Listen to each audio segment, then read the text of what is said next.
السلام عليكم ورحمة الله وبركاته. وعليكم السلام ورحمة الله وبركاته. السلام عليكم. وعليكم السلام. والناتشو هلا الحمد لله. ደስ ብሎኛል ዛሬ ስለገባሁ። ያው ብዙ ቀን ለመግባት እየፈለኩ በቅድሚያ ለሚታወሩት ነገር ገብቼ ከሚረብሽ ብዬ እሺ ያው ማዳመጥ ለኔ ትኩረት አደረኩ። ዛሬ ደግሞ ስላስገባችሁኝ ደስ ብሎኛል። ያው እኔ መጠየቅ የሚፈልገው ለምሳሌ እሱ ምን መሰለህ ነው ያለውበት አካባቢ አንድ ጎሳ ይበዛል። ያ አንዱን ጎሳ በጠቅላላ ሙስሊም ነው። ሁሉም በዝምድና ተሳሰረ ነው። ከዛ አባቶች የሆነ አይምሯቸው ላይ የቀረጹት ነገር አለ ከሴቶች ጋር ያለውን ትዳር በተመለከተ ማለት ነው። ይሰማል አይደል? አሁን እነሱ የሚሉት ያው ዝምድና ያላቸው ሰዎች ያ እኛ ባህላችን አይፈቅድም ምናምን ብሎ ሌላ ፖለቲካ አመጣው። አረ ሸሪዓው የሚያዘው እንደዛ አይደለም ብለን ስንከራከራቸውም ያው ብዙም ትኩረት አይሰጡንም። ከዛ በቃ አማራጭ ሲያጡ ወንዶቹ ከካፊር ቤት ያመጣሉ። ከዛ እስልምናቸው በጣም እየደከማ ይሄዳል። ከዛ ሴቶቹም ደግሞ ያ ነገር ስለከለከላቸው ያው እነሱን ቀጥታ ያው ወጣ ያለውን ሰው ካፊሩን ለማግባት ይገደዳሉ። ያ ነገር በጣም እስልምናን እያደከማ ነው ባለበት አካባቢ ማለት ነው። አሁን እዛ ላይ ያው ግንዛቤ ብትሰጣን ከሸሪዓው አንፃር ምን አይነት ደንብ እንደተቀመጠ አሁን ዝምድናን በተመለከተ ለዚህ ሰው ይፈቀዳል፣ ለዚህ ነው ሰው አይፈቀድም የምትለውንም እንድታስቀምጥልኝ ፈልጌ ነው። እሺ በዘር አማካኝነት ወደ ሌላ ተከታይ እየሄዱ እያገቡ ነው ምናምን ይሄን ማድረግ የለባቸውም ሰዎች። አማኝ እስከሆነ ድረስ ያ ሰውዬ ዘሩ ከሌላ ዘር የሆነ ከነዛ ሄደው ማግባት ነው ያለባቸው። ዘር የትዳር መስፈርት አይደለም። ነቢያችን ሰለላሁ ዐለይሂ ወሰለም ሐዲስ ላይ ሲናገሩ تنكح المرأة لأربع لمالها ولجمالها ولحسبها ولدينها فاظفر بذات الدين تربت يداك አሉ። ወንዶች ሴቶችን ለአራት ነገር ብለው ያገቧታል አሉ። ያ ማለት ልብ በሉ ለአራት ነገራቶች ብላቸው አግቡ እያሉ አይደለም። ነገር ግን ሰው በጥቅሉ ሴት ልጅን የሚያገባው ከነዚህ ከአራቱ አይወጣም። ያንን እየተናገሩ ነው። ምርጫቸውን መጨረሻ ላይ ያስቀምጣሉ። ነብዩ ሰለላሁ ዐለይሂ ወሰለም አንዳንዱ ገንዘቧን ፈልጎ የሚያገባል አሉ። አለ የለም ሀብታም ናት ብሎ ገንዘቧን ፈልጎ የሚያገባል። ሁለተኛ ደግሞ ወሊጀማሊያ ውበቷን ፈልጎ የሚያገባል አለ። እቺ ስታምር ምናምን ብሎ። ሶስተኛ ዘሯን ፈልጎ የሚያገባል አሉ። እቺ ጀግና ዘር ነች ምናምን እያለ አራተኛ ደግሞ ዲኗን ሃይማኖቷን አስበው የሚያገባል አሉ። ታዲያ ነብዩ ሰለላሁ ዐለይሂ ወሰለም የትኛውን መረጡ? ፈፈር ቢዛቲ ዲን ተረበት ይዛካ የዲን ባለቤት የሆነችውን መርጣ አግባና እድለኛ ሁን አሉ። እድለኝነት ሁሉ እድለኝነት ማለት እርሷን ስታገባ ነው። ገንዘብ ያላትን ብታገባ ገንዘቡ ያልቃል። የዛኔ ለገንዘብ ብለህ ከሆነ ያገባሃት ገንዘቡ ሲያልቅ ጊዜ ፍቅራችሁ ስቶፕ ይላል። ውበቷን ፈልገህ ከሆነ ያገባኸው ውበት ረጋፊ ነው፣ አላቂ ነው። እንዲሁም በህይወት እያለች ሳለች ራሱ በጣም ከባድ ፈተና ታስተናግዳለህ። በውበቷ ምክንያት እየቀና ውበት ያላትን አታግቡ እያልኩኝ አይደለም። ነብዩ ሰለላሁ ዐለይሂ ወሰለም ሀብታም ያልሆነች አታግቡ እያሉ አይደለም። አንተ ያንን መሰረትህ እሱን አታድርገው ነው። ልብ በል። ሌላው ዘር ያለውን አግብተህ ዘር ያለውን ብታገባ ዘር ምንም አይጠቅምም ከአላህ ዘንድ። ወነፊኸ ፊሱር ፈላ አንሳበ በይነሁም የውመኢዚን ወላ የተሳአሉን። የዛኔ ዘር ምንም አይጠቅምም። ነገር ግን ዲን ያላትን ካገባህስ ዱንያም አኺራህም ያምራል። ወደ መልካም ነገር ነው ሁሌ የምትጠራህ። እና እንስገድ ተነሱ ብሄን ስገድ እንዳሱና ጾም እንጹም እያለ ታበረታሃለች። በርካታ ዒባዳዎች ላይ ታግዛለች። ስለ ዲኗን ትማርልሃለች። ልጆችህን ታንጻቸዋለች። ወደ ውጭ ወጥተህ ስትመጣ ጊዜ ካገኘህ ታመሰግናለች። ካጣህ ሰብር ታደርጋለች። ሰብር እንድታደርግ ታስተምርሃለች። አብሽር ዛሬ አጣህ ነገ ታገኛለህ እያለች ታጸናሃለች ማለት ነው። እና ይህን ይመስላል ልጆች። ይህ ነው ነቢያችን ሰለላሁ ዐለይሂ ወሰለም ያስተማራት እንዲህ አይነት ሴት ነች። እዚህ ነው ሐዲስ ላይ ሲናገሩ ቃል ነቢይ ሰለላሁ ዐለይሂ ወሰለም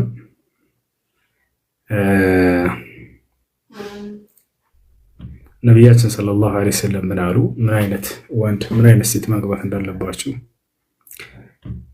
ተዘወጁ ልወዱድ አልወሉድ ፈኢነ ሙካፊሩን ቢኩም አልአንቢያ ወልኡመም የውም አልቂያማ። ተወዳጅና ወላድ የሆነችውን አግቡ ብለው ተናገሩ። ተወዳጅ የሚለውን አስመሩበት። ተወዳጅ ሲባል ጊዜ ከአላህና ከመልእክተኛው ዘንድ ተወዳጅ የሆነች መልካም ሴት ማለት ነው። የዛን እሷን ስታገባ ይህ ነው የቀደሙት መልካም ሰለፍ ሴቶች ባሏ ለስራ ሲወጣ ጠዋት ላይ ያዝ ታደርገውና ኢያከ ወከስበል ሐራም ፈኢና ኑጢቁ ዐለ ልጁዕ ወልዐጠሽ ወላ ኑጢቅ ዐላ ሐሪ ናሪ ጀሃነም ይሉ ነበር።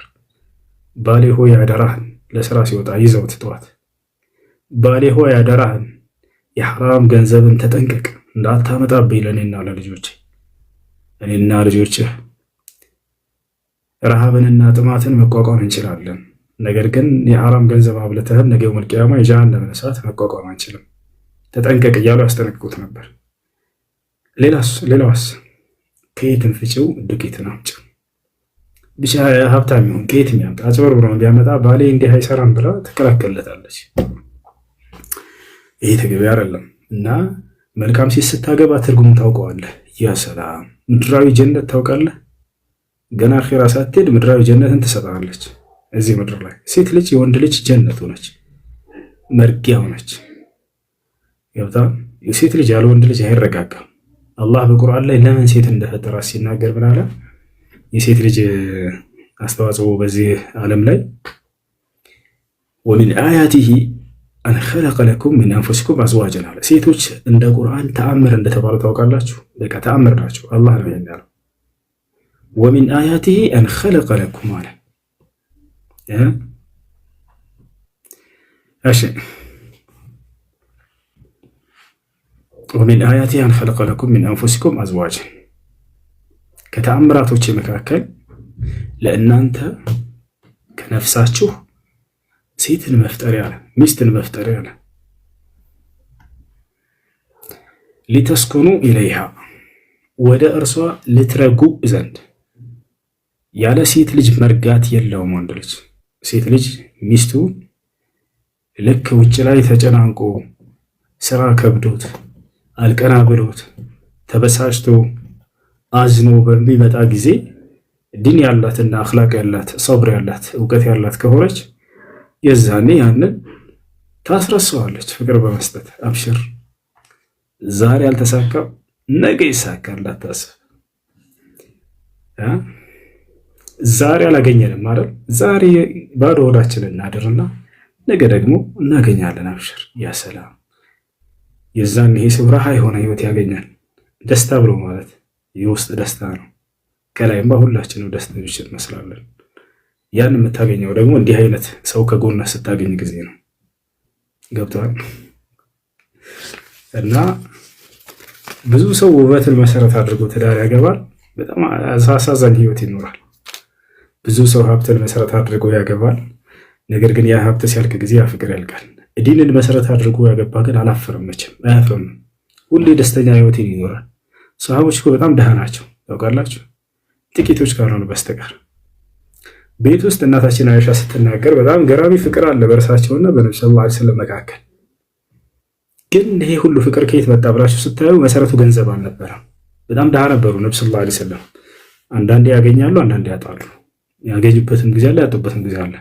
ካገኙበት ግን ያጡበት ጊዜ በጣም በርካታ ነው። አይሻ ስትናገር ምን አለች?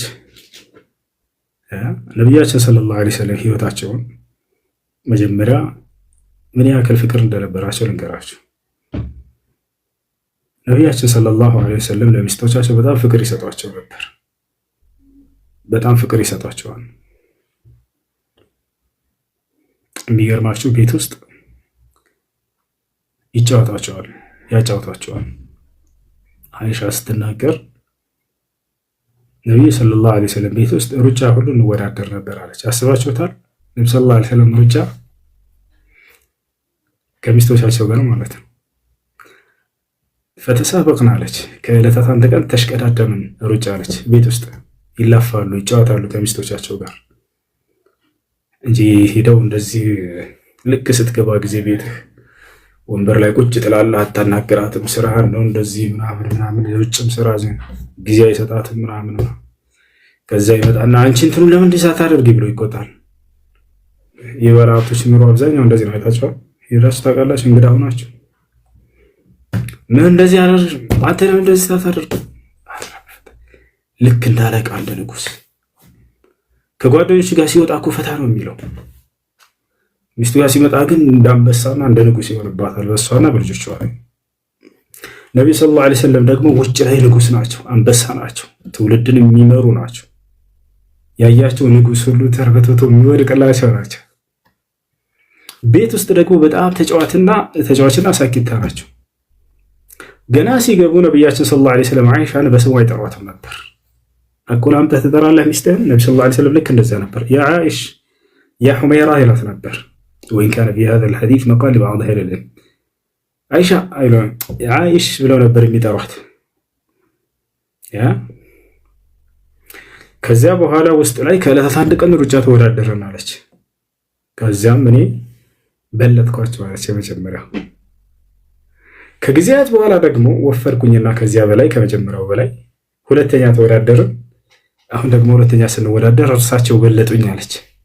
ፈልተፈተ ኢለየ ወቃለ ሊ ያ ዓኢሻ ሃዚሂ ቢትልክ። ወደ እኔም ዘወር ብለው ዓኢሻ ሆይ ይህ አሁን ያሸነፍኩሽ በባለፈው ይጣጣ ይካከሳሉኝ አለች። አያችሁ፣ አንድ እኩል ሆነናል እያሏት ነው። ባለፈው በልጠሽ ነበር፣ አሁን እኔ በለጥኩሽ፣ አሁን ያሸነፍኩሽ በባለፈው ይጣጣ ይካካስ እኩል ነን አየሽ ብለው ያጫውታት ነበር ማለት ነው። እና ነቢያችን ሰለላሁ ዐለይሂ ወሰለም እንደዚያ ነበሩ። ግን ይሄ ሁሉ ፍቅር ከየት መጣ? ሲቀጥል ሌሊት ጊዜ ላይ ወጣ አድርገው ውጭ ላይ ቁጭ አድርገው ለብዙ ጊዜ ሰዓታት ያወሯቸው ነበር። እንዲህ ወደ ሰማይ እያዩ ከዋክብቶችን ልክ ጨረቃው ከፍ በሚል ጊዜና በሚገለጥ ጊዜ ውጭ ላይ ደስ የሚል እይታ ይኖራል። የዚያን ያውጥተው ያወሯቸው ነበር። ለጌታቸው ለአላህ ስብሐነ ወተዓላ ጊዜ ሰጥተው አላህንም በጣም ይገዛሉ፣ ያመልካሉ። ከሚስቶቻቸው ጋር ተጫዋች ነበሩ። ውጭ ላይ ደግሞ እንደ ንጉስ ነበሩ። ገብታችኋል? ንጉስ ስላቸው ጊዜ እንደ መንግስታቶች ራሳቸውን ለይተው የሚያስቀምጡ ምናምን ሁላ ነበሩ። የሚገርማቸው ካኑ ተዋዲዐን በጣም የተናነሱ ነበሩ። ከሌላ ሀገር መንግስታቶች ንጉሶች በሚመጡ ጊዜ መልእክተኛ በሚልኩ ጊዜ ሙሐመድን አናግሩት ሄዳችሁ ተብሎ መልእክት ሲሰጥ ሰለላሁ ዐለይሂ ወሰለም መተው የትኛው እንደሆነ አያውቋቸውም ነበር። ምን ለማለት ነው? ከሰሃቦቻቸው ጋር ተቀላቅለው ነበር ቁጭ የሚሉት። አይኩም ሙሐመድ ተብሎ ነው የሚጠየቀው። ታውቃላችሁ? የትኛቸው ነው ሙሐመድ ተብሎ? ምክንያቱም ተለይተው እንደ ንጉስ ራሳቸውን ከፍ አድርገው አይቀመጡም። ይሄ ነው ሲሏቸው ጊዜ በጣም ይደንቃቸው ነበር። እኛ ንጉሶቻችን የተለየ አቀማመጥ አላቸው፣ እርሶ ግን ከእናንተ ጋር እንደተራሰ ቁጭ ነው የሚለው ብለው ይደነቁ ነበር። እና ነቢያችን ሰለላሁ ዐለይሂ ወሰለም ይህን ሁሉ ፍቅር ታዲያ በገንዘብ አልነበረም፣ ነገር ግን ለሚስቶቻቸው ጊዜ በመስጠት ነው። ሚስትህ ከአንተ ጊዜ ትፈልጋለች፣ አዳማች ትፈልጋለች። ሴት ልጅ የሚያዳምጣት ወንድ ምንም ነገር ይሁን ጊዜ ሰጠህ ቁጭ ብለህ የምታወራውን ነገር ሳትንቅባት አዳምጣት። ሴት ልጅ ሁል ጊዜ እንደ ህፃን ልጅ ነች። የሴቶች ክፍለ ጊዜ ሆነ ዛሬ። ህፃን ልጅ ሁል ጊዜ አድማጭ ይፈልጋል። ልክ እንዲሁ ደግሞ የሚያወድ ሰውን ይፈልጋል። አመስግናት፣ በትልቁም በትንሹ። አንቺ እኮ እንዲህ ነሽ ብለህ ንገራት። ይህን መነገር ትፈልጋለች። ብታረጅም ራሱ አርጅታም ቢሆን ራሱ ወላሂ። ለዚህ ነው ነብዩ ሰለላሁ ዐለይሂ ወሰለም ሲያስተምሩ ይሄን ምን አሉ ሐዲስ ላይ አደራ ሚስቶቻቸው የሰሩትን ምግባቸውንም ሆነ እነርሱንም እንዳታጥላሏቸው ይልቁንስ አወድሷቸው ብለው ተናግረውላቸዋል። እንዳለ ኢስላም አስተምረዋል። ሰው ከሚስቱ ጋር እንዴት መኖር እንዳለበት ምርጥ ፍቅር ያገኝ ዘንድ ምን አሉ መሰላቸው? አንድ ሰው መጣና ወደ ነብዩ ሰለላሁ ዐለይሂ ወሰለም هل زوجاتنا علينا حقا يا رسول الله ብሎ ጠየቀ። አንተ የአላህ መልእክተኛ ሆይ ለመሆኑ ሚስቶቻችን በእኛ ላይ መብት አላቸው ሐቅ አላቸው ብሎ ጠየቀ። ነቢያችን ሰለላሁ ዐለይሂ ወሰለም ነዓም አሉት። አዎ أن تطعمها إذا طعمت وتكسوها إذا اكتسيت ولا تضرب بالوجه ولا تقبح وألا تهجرها إلا في البيت። አዎ ስትበላ ልታበላት፣ ስትጠጣ ልታጠጣት፣ ስትለብስ ልታለብሳት አሉት። ያ ማለት ሙሉ የቤት አስቤዛ መጀመሪያ አንተ ነው የሚመለከተው አሉት። የፈለገ ሀብታም ብትሆን እርሷ ለቤት ምንም 5 ሳንቲም እንድታወጣ አልታዘዘችም ነው። ከዚያ በኋላ ምን አሉት? ተመልከቱ፣ ምግብ ብቻ አይደለም፣ መልበስ መጠጣት፣ ይሄ ብቻ አይደለም። ያ ወላ ተድሪብ الوجه አደራ፣ በመካከል መጣላት ሊኖር ይችላል፣ መናደድ ሊኖር ይችላል። ብትጣላ እንኳን ፊቷን እንዳትበታ ተጠንቅቃሉ። ፊት የተከበረ ነው። ፊት አላህ ስብሐነሁ ወተዓላ ለእርሱ ብቻ እንድንሰግድበት ያዘዘበት የሰውነታችን ክፍል ነው። ለጥፊ አይሆንም በፍጹም። አንዳንድ ሰው ሚስቱን በጥፊ ይመታል፣ ከልክለዋል ነብዩ ሰለላሁ ዐለይሂ ወሰለም። ወላ ተድሪብ الوجه አሉ፣ አደራ ፊቷን እንዳትመታ አሉ። ወላ ትቀቢሕ አሉ ነቢያችን ሰለላሁ ዐለይሂ ወሰለም። አደራ እርሷን እንዲሁም ስራዋን እንዳታጥላላ አወድስ እንጂ አሉት። ያ ሰላም በጣም ትንሽ ንግግር ነች፣ ነገር ግን ሙሉ የህይወትን በቃ ጣዕም ሊሰጥ የሚችል የሆነ ንግግር ሆኖ ታገኝታላችሁ። 5 ወላ ትቀቢሕ እርሷንም ሆነ ስራዋን አታጥላላ። በባልና በሚስት መካከል አብራችሁ ስትኖሩ ጊዜ የሚደብር ነገር ልታይ ትችላለህ። አደራ የዛኔ በማጥላላት መልኩ እንዳትናገር ያለን ነገር። እርማት አትስጥ እያሉ አይደለም፣ ስህተት ስታገኝ ጊዜ ንገራት ቀስ ብለህ ፍቅር ባለው ጥበብ ባለው መንገድ። አንዱ ልክ ጠዋት ላይ ወደ ስራ ሊሄድ ሲነሳ ጊዜ ቤቱን ሲያየው መስተዋቱ እንዳለ አቧራ ለብሷል። አንቺ ይህንን ቆሻሻ ምን ስትሆኝ ነው እዚህ ምን ትስታረጊ ምናምን ብሎ አልተናገራትም። ነገር ግን ይህን ስህተት ማረም ፈለገ። እዚያው መስተዋቱ ላይ እወድሻለሁ ብሎ ጽፎላት ሄደ ወደ ስራ። እንዲገባት ነው። ይህን ያክል እስኪያስጽፍ ድረስ ደርሷል ቆሻሻው። አጽጂው እያለ በፍቅር እየነገራት ነው። እወድሻለሁ ብሎ ጽፎላት። ስህተት እንዴት እንደሚታረም አያርና ከዚያ ልክ እሱ ስራ ሄዷል። ስታየው ጊዜ በጣም ደስ አላትና ከታች እኔም እወድሃለሁ ብላ ጽፋ ጠበቀችው። እኔም እወድሃለሁ አልገባትም። እሱ ልክ ሲመጣ ጊዜ እኔም እወድሃለሁ ይሆናል። ከዛ መጣና ራሱ አጸዳው። ሌላው ነቢያችን ሰለላሁ ዐለይሂ ወሰለም ቤት ውስጥ ስህተትን ባዩ ጊዜ ራሳቸው ያስተካክሉት ነበር። ባል ይሄን ማድረግ አለብህ። ልክ ከውጭ ወደ ቤት በሚገቡ ጊዜ ነብዩ ሰለላሁ ዐለይሂ ወሰለም ቤት ውስጥ ያልተሰራ ነገር ካዩ ራሳቸው ወርደው ይሰሩ ነበር። ማታ ካነ የፈዓሉ ነብዩ ሰለላሁ ዐለይሂ ወሰለም ፊ በይቲሂ ተብላ እናታችን አይሻ ተጠየቀች። ነብዩ ሰለላሁ ዐለይሂ ወሰለም ቤት ውስጥ ምን ይሰሩ ነበር ተባለች። ካነ የሕሊብ ራሳቸው ወረድ ብለው ወተትን ያልቡ ነበር አለች።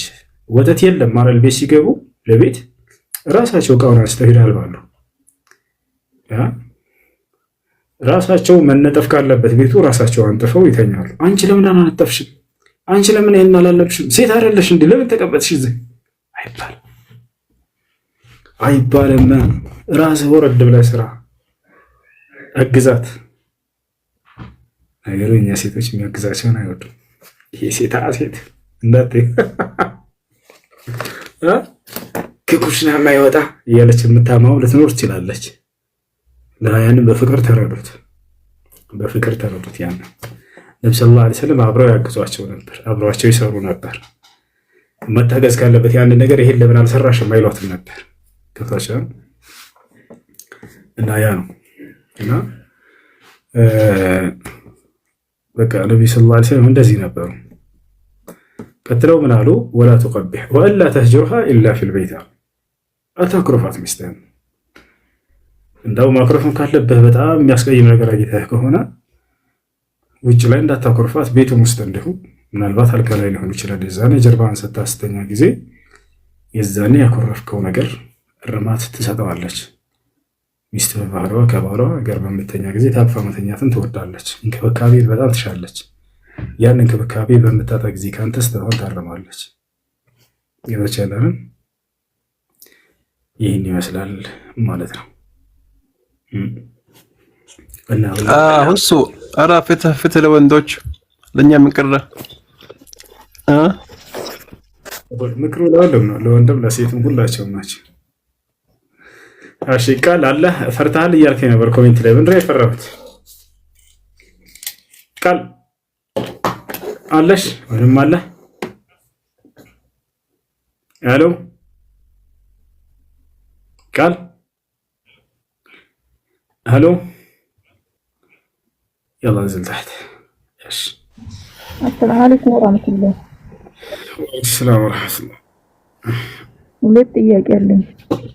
እሺ አባቶች ከአንድ ጎሳ ከሆነ የሚሉት በተመለከተ ይላል። አይቻልም አልኩኝ። እሱን እኮ ነው። አይሆንም፣ አይቻልም። ከአንድ ጎሳ ብቻ ካልሆነ ጋብቻ አይቻልም የሚለው ስህተት ነው። ዲንን ነው መሰረት ያደረገው ኢስላም አልኩኝ። በጥቅሉ ነው ስናገር የነበረው እንጂ ከሌላም ጎሳ ሊሆን ይችላል። ያ እሺ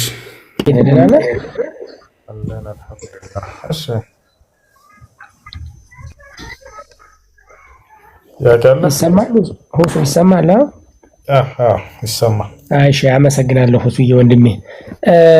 ከትናንት በስቲያ እያስተማርክ አስገባይ በል ያው ብዙ ሰው ስለነበረ አልመቻ ያለና ሴቶች መንግስተ ሰማያት አይገቡም እያልክ ነበርና እንዴት አድርገህ ተረድተው ነው መረዳትን እንዴት አድርገህ አይተው ነው ወይ መረጃ አለ ወይ?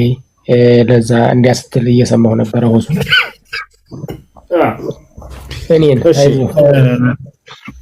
አመሰግናለሁ። ምን መሰለህ ያልነው የዛኔ ለምሳሌ በቁርአን ላይ ሴቶች ገነት ይገባሉ ብሎ አላህ ሱብሓነሁ ወተዓላ በግልጽ ይናገራል።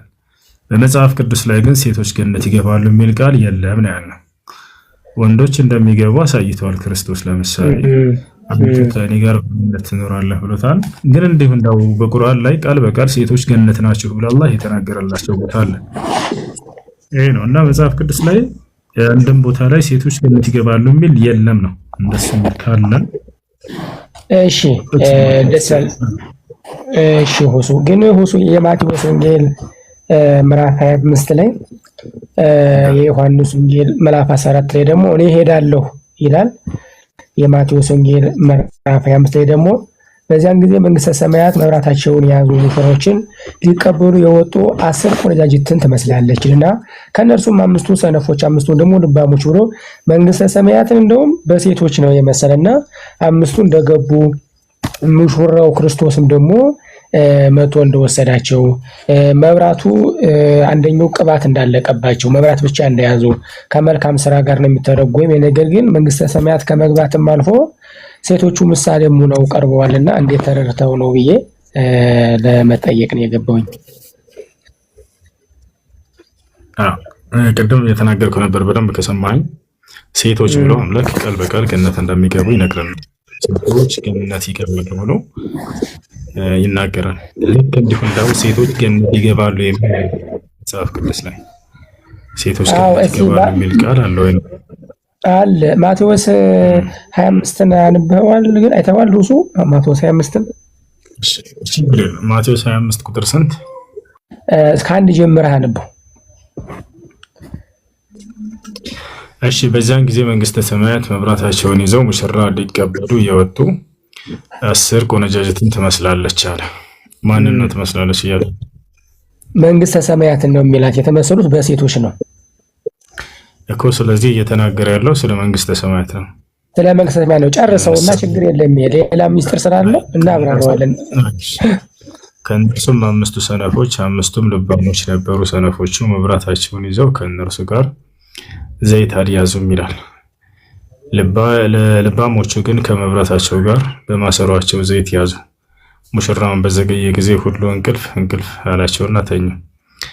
እኩል ሌሊትም የሚለው ሲሆን እነሆ ሙሽራ ይመጣል ትቀበሉትም ዘንድ ውጡ የሚል ውካታ ሆነ። በዚያን ጊዜ እነዚያ ቆነጃጅት ሁሉ ተነሱና መብራታቸውን አዘጋጁ ይላል።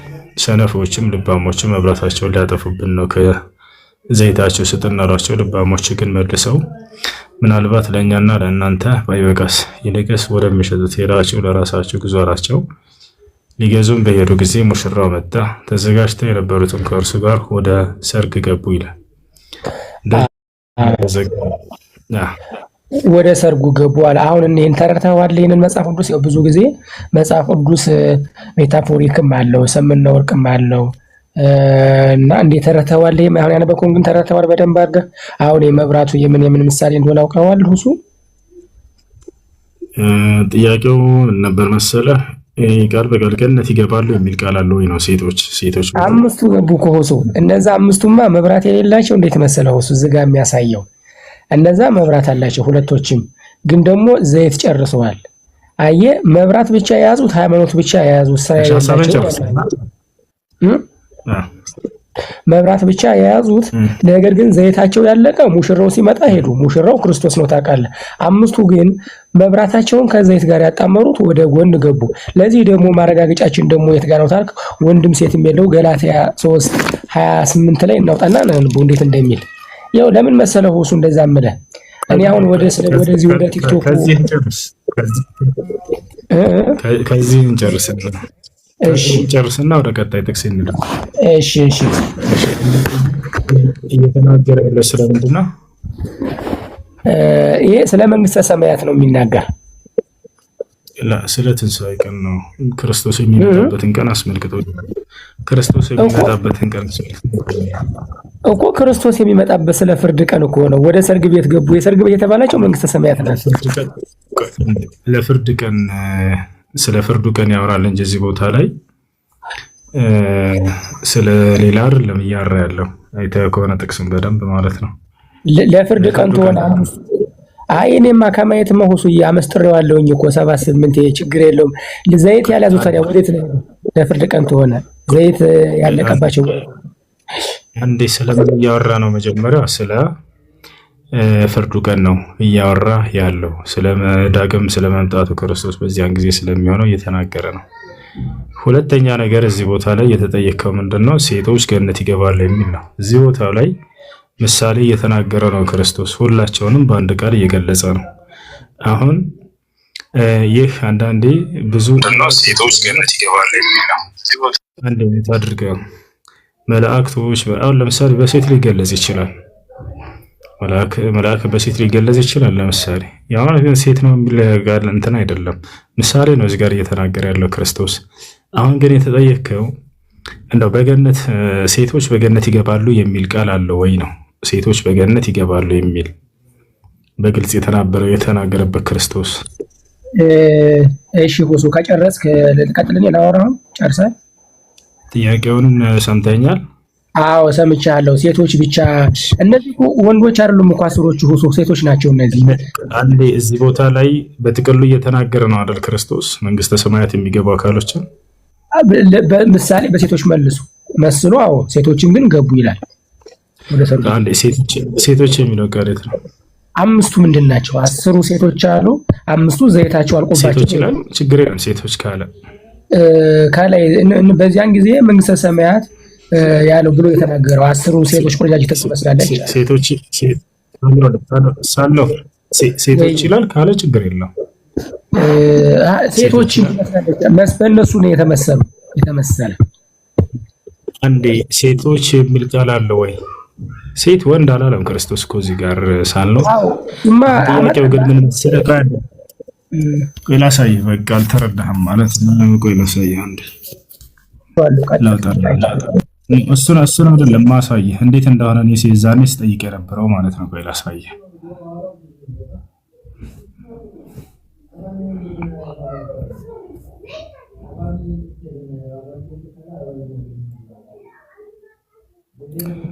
እሺ አምላክ አላህ Subhanahu Wa Ta'ala ሲናገር ቃል በቃል ሴቶች ገነትን ይገባሉ እያለ ይናገራል። ቆይ ላሳይህ አንድ እንዴት እንደሆነ። የዛኔ ስናወራ የነበረው እንደዚህ ነው። በግልጽ ቃል ሴቶች ገነት ይገባሉ የሚል ቃል አለ ወይ ነው? ገላትያ 3:28 እንደሆነ የተረዳው ጋንይና ገላትያ 3:28 እስቲ እንየው። እሺ አንድ ጊዜ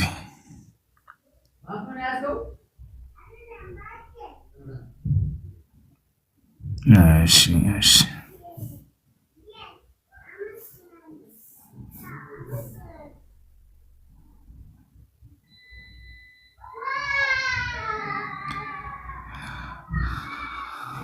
እሺ አንዴ መብራት ጠፍቶ ነበር ቪዲዮ ያልከፈኩት ጨለማ ስለነበር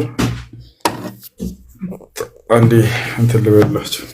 እሺ ረመዳን አውጣለት ይመቻል። ሴቶች ገነት ይገባሉ የሚል ቃል ካለ ይመቸኛል። ትልቁ ላይ አድርግ።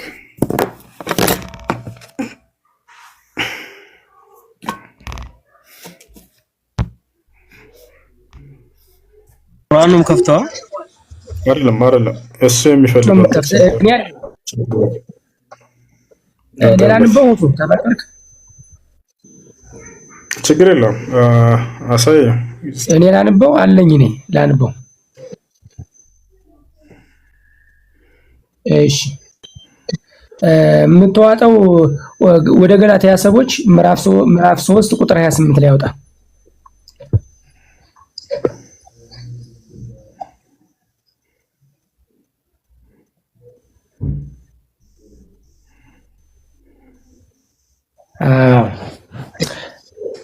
ላንበውኔ አይሁዳዊ ወይም የግሪክ ሰው ጨዋ ሰው የለም፣ ወንድም ሴትም በክርስቶስ ኢየሱስ አንድ ሰው ናቸውና ይላል። ስለዚህ በእኛ ቤተክርስቲያን ላይ አይሁዳዊም የግሪክ ሰውም ጨዋ ሰውም የለም፣ ወንድም ሴቶችም በክርስቶስ ኢየሱስ ይኸው ገነት እንደሚገቡ ዝለይ ይናገራል። ሁሉ ወንድሜ እሺ ጨረስክ? ጨረስክ ወይ? አሎ ሳሎሬ ወላ አነበብኩት። አነበብከው? የተባለው ምን መሰለህ? ቃል በቃል አላህ ሴቶች አይሰማም ይዘገያል። ከዲና የሚዘገያው ልጆች ወይ አይሰማም እንዴ? ከዲና የሚዘገያው ልጆች ይሰማቸዋል ወይስ ከሱ ነው?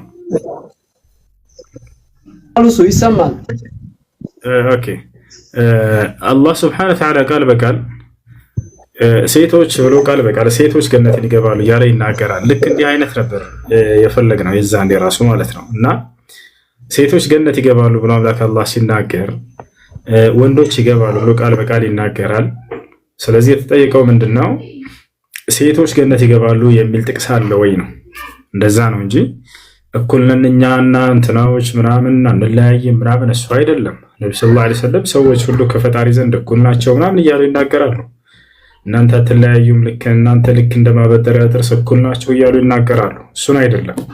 ሰዎች ይበላለጣሉ አይበላለጡም እኩል ናቸው አይደለም በሚለው ሳይሆን በዚህ ደረጃ በጣም ተናግረዋል ነብያችን ሰለላሁ ዐለይሂ ወሰለም። እኔ ግን ያን ነው እየጠየቀ ያለሁት። ቃል በቃል አላህ ሴቶች ገነትን ይገባሉ ይላል። መጽሐፍ ቅዱስ ላይ ሴቶች ገነትን ይገባሉ የሚል ጥቅስ አለ ወይ ነው። እሱ ነበር። ለምሳሌ በቁርአን ላይ ላሳየህ። ሱራ አል-ኢምራን 195 ላይ ሱራ አል-ኢምራን 195 ላይ አንድ የረመዳን አወጣለት ይመቻል። እሺ እዚህ ቦታ ላይ አላህ Subhanahu Wa Ta'ala ሲናገር ምን ይላል? ተመልከት። ላሳይ በርካታ ቦታ ላይ አለ። ከዚያ መካከል እዚህ ምን ይላል?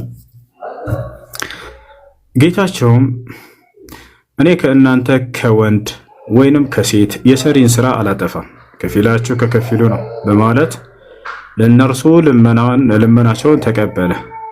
እነዚያም የተሰደዱ ከሀገሮቻቸውም የተባረሩ በመንገድም የተጠቁ የተገደሉ ክፉ ስራቸውን ከእነርሱ በእርግጥ አብሳለሁ፣ በስሮቻቸውም ወንዞች የሚፈሱባቸውን ገነቶች በእርግጥ አገባቸዋለሁ።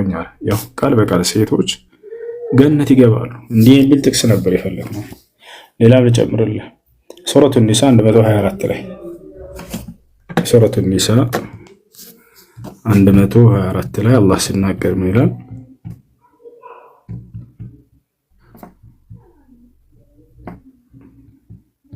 ያው 124 ላይ ከወንድ ወይንም ከሴት እርሱ አማኝ ሆኖ ከበጎ ስራዎችን አንዳችን የሚሰራም ሰው እነዚያን ገነትን ይገባሉ።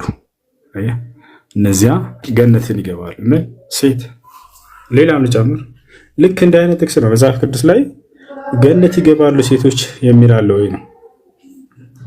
አይ ይሄን ይመስላል። ቀጣይ ሌላ ጥያቄ አለ? ሌላ መጨመር ሱረቱ ጋፊር ቁጥር 40 ላይ ልክ እንዲሁ ጋፊር ቁጥር 40 ላይ አላህ Subhanahu Wa Ta'ala ሲናገር ይላል ጋፊር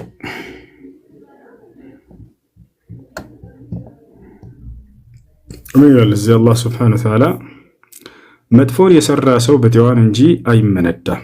እርሱ ምእመን ሆኖ ከወንድ ወይንም ከሴት በጎን የሰራም ሰው እነዚያ ገነትን ይገባሉ፣ በእርሷ ውስጥ ያለ ቁጥጥር ይመገባሉ። አምላክ አላህ Subhanahu Wa Ta'ala ቃል በቃል ሴቶች ገነት ይገባሉ ብሎ ተናግሮላቸዋል። መጽሐፍ ቅዱስ ላይ ልክ እንዲሁ ቃል በቃል ሴቶች ገነት ይገባሉ የሚል ጥቅስ በዚህ መሰረት አለ ወይ ነው? የለም። ይሄን ያነሳንበት ምክንያት ባለፈው ምን መሰለህ? ብዙ ጊዜ የክርስቲያን ሰባኪዎች እዚህ ቲክቶክ ላይ በተለይ ምን የሚሉ ልጆች ሴቶች በገነት ውስጥ እንደዚህ ሆናችሁ እንደዚህ ተበድላችሁ እንዲህ ሆናችሁ የወንዶችን ሲጀምር ክርስቲያን ሲገነት ገባለች ይላል። አንተ መጽሐፍ ላይ ወፍ አንድ ቦታ ላይ ሰምታይ ነው ሁሱ የሚሰማ ከሆነ አንድ ቤት አድርገህ ሲጀምር ክርስቲያን ሴት የትረስ የምትሄደው አልተገለጸም መጽሐፉ ላይ። ገነት ትገባለች ክርስቲያን ሴት የሚል አምጣና ከሙስሊም ሴቶች ጋር የዛኔ እናወዳድራታለን። ገብዛ ሰዓት ገባ በሩ ላይ ሆነ ይሄ ምግብ ያምራል እያልክ ታማርጣለህ እንዴ? የለም ወፍ የመጀመሪያ ግባ እስኪ አቅሙ ይኖርና። ስለዚህ ክርስቲያን ሴቶች ገነት ይገባሉ የሚል መጽሐፍ ቅዱስ ላይ አልተጻፈም። ይባቻል አይደል? የገነት ሴት እንዲህ ነች እንዲህ ነች በእስልምና ከማለታቸው በፊት መጀመሪያ ገነት ትገባላችሁ እናንተ ብላችሁ ጠይቋቸው። ቀጥታ ሴት ልጅ ገነት ትገባለች የሚል መጽሐፍ ቅዱስ ላይ አለ ወይ? የለም በፍጹም። ወዴት እንደምትሄዱ አልተገለጸም። ወንዶች ግን ይገባሉ። እሺ ጥያቄ ያለ ቀጥል። ወንዶች ይገባሉ ስላሽ እንደ መጽሐፉ ነው እንጂ ሁለቱም አይገቡም። እንደኛ እምነት ማለት ነው። ሰላም አለይኩም። ወአለይኩም ሰላም ወራህመቱላሂ ወበረካቱ። ዛሬ እንዳጋጣሚ ከ42 ነበር አዛን የሚለው ሌላ ጊዜና ዛሬ እኔ አፈጠርኩኝ አልሰማውም እና በኋላ ላይ ከ48 አዛን አለና ጾሜ እንዴት ይታያል?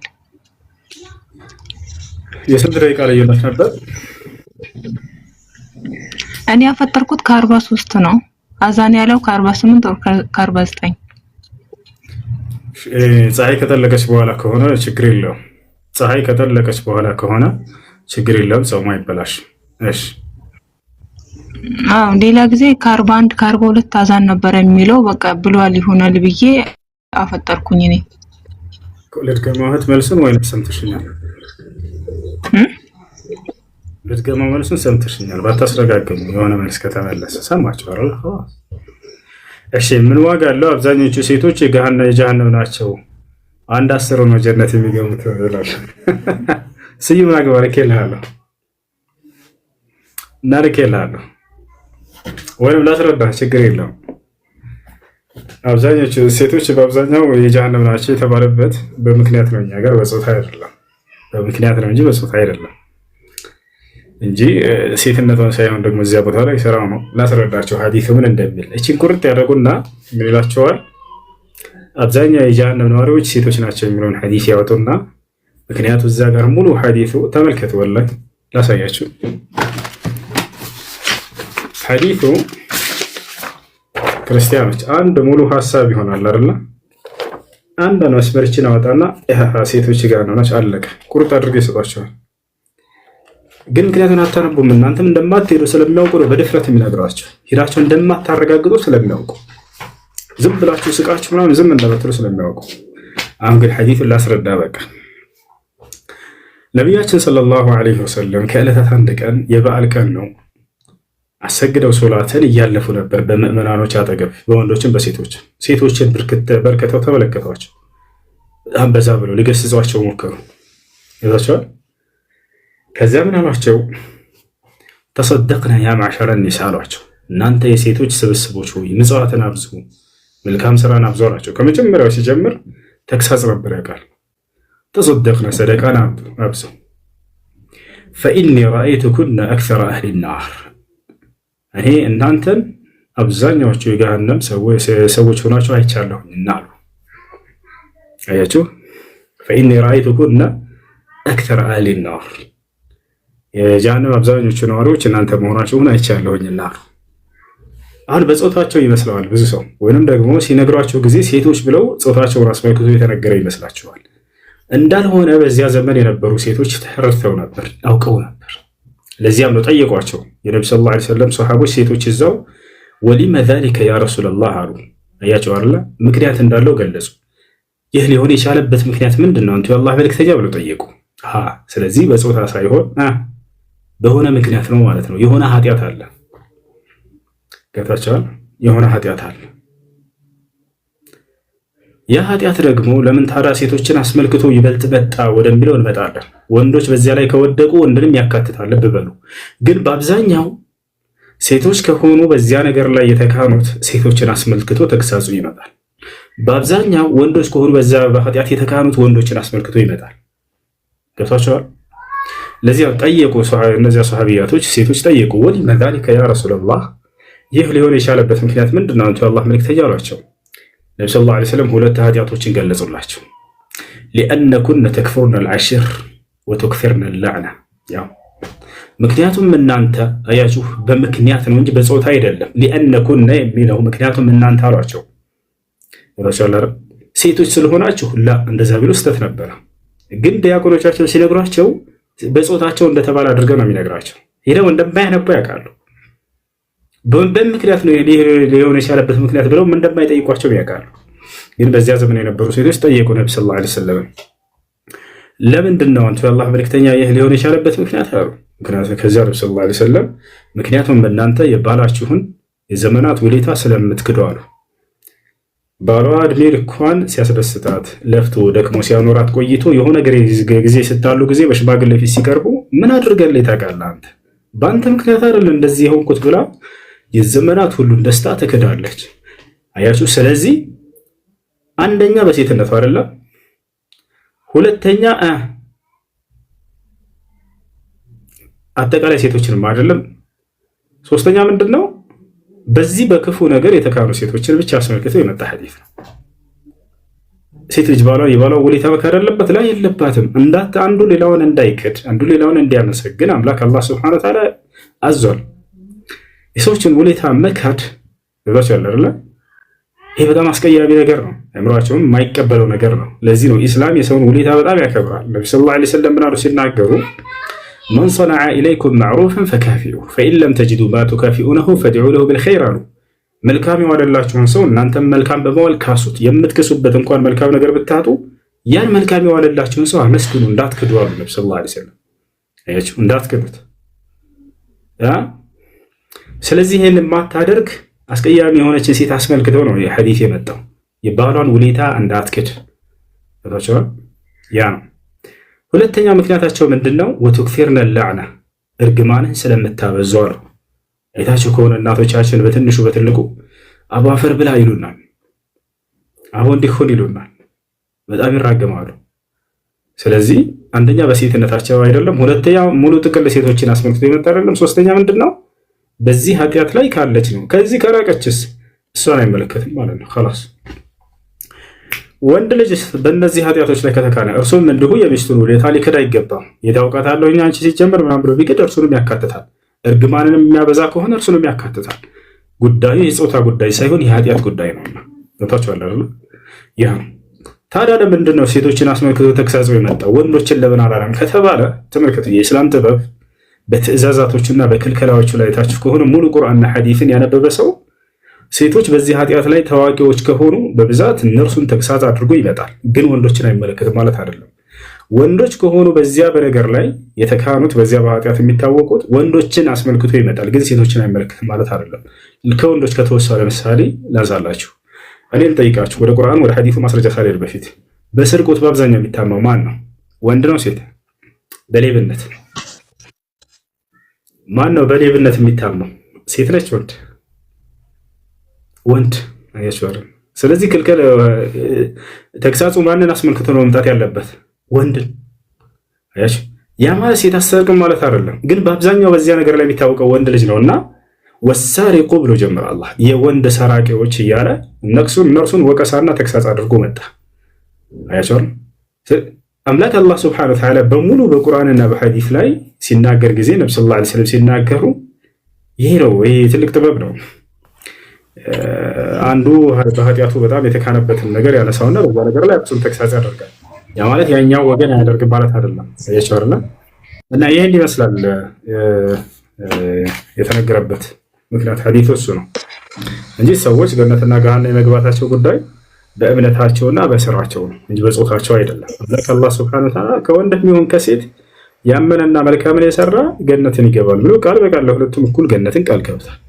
من عمل صالحا من ذكر أو أنثى وهو مؤمن فلنحيينه حياة طيبة ከወንድም ሆነ ከሴት ከነርሱ አምነው መልካምን የሰሩ ሰዎች ለነርሱ ጥሩ ህይወትን እሰጣቸዋለሁ፣ በቀጣዩም ዓለም እንዳቸው ገነትን እሰጣቸዋለሁ ብሎ አላህ ሱብሓነሁ ወተዓላ ቃል ገብቶላቸዋል ማለት ነው።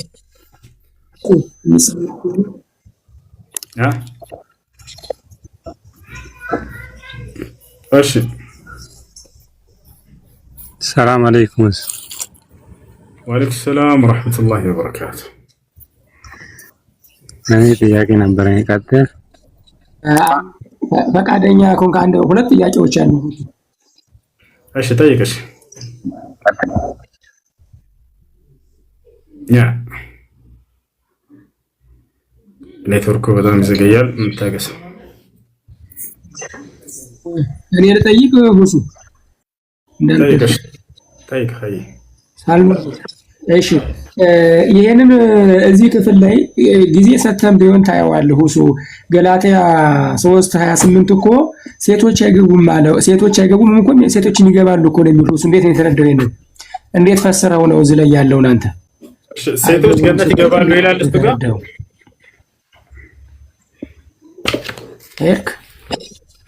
ሴቶች ገነት ይገባሉ ይላል እሱ ጋር። ኔትወርክ ይዘገያል ነው። እሺ ኔትወርክ ስለሚዘገይ ነው። ሴቶች ገነት ይገባሉ ይላል እዚያ። ልክ ቁርአን ላይ ሴቶች ገነት ይገባሉ የሚል ቃል በቃል ላሳየው እንዴ።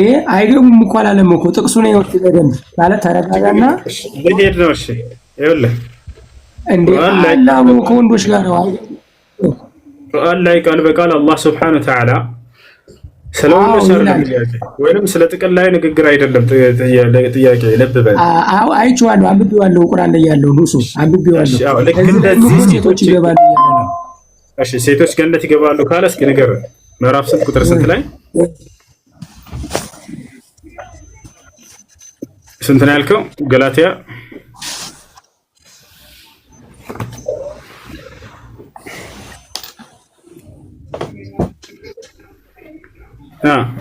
ሶስት ቁጥር 28 ነው።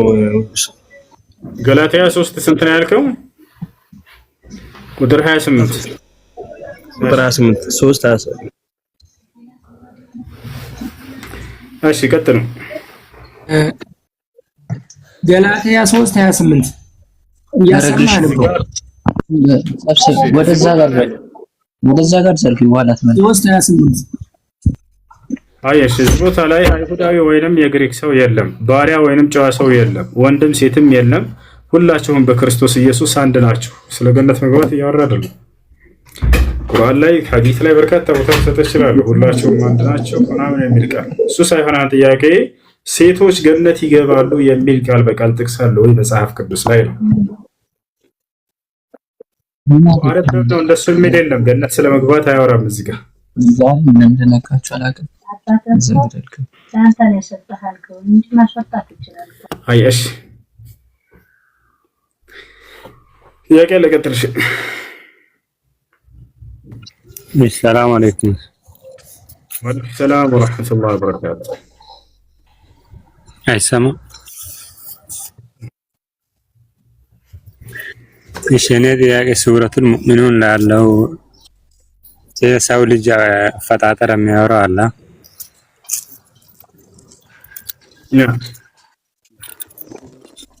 መጨረሻ ላይ አላህ ከሳሌዎች ሁሉ ላቀ የሚለው የሰው ንግግር ነው ይላሉ።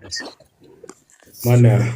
አብዱላህ ያኔ ነቢዩ ሲነግሩት እሱን እንትን አለው። አላህ ከሳሌዎች ሁሉ ላቀ ሲል እንደዚህ ነው የወረደችው ብለዋል ይላሉ ክርስቲያኖች። ማን ያለው?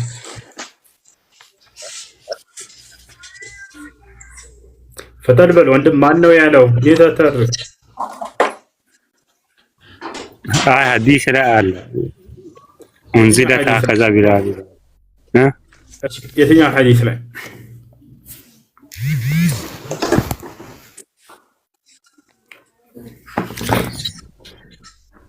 ቆይላ ወጣን አይ እሺ አይ እሺ ገብርኤል አለ ጥያቄ አለ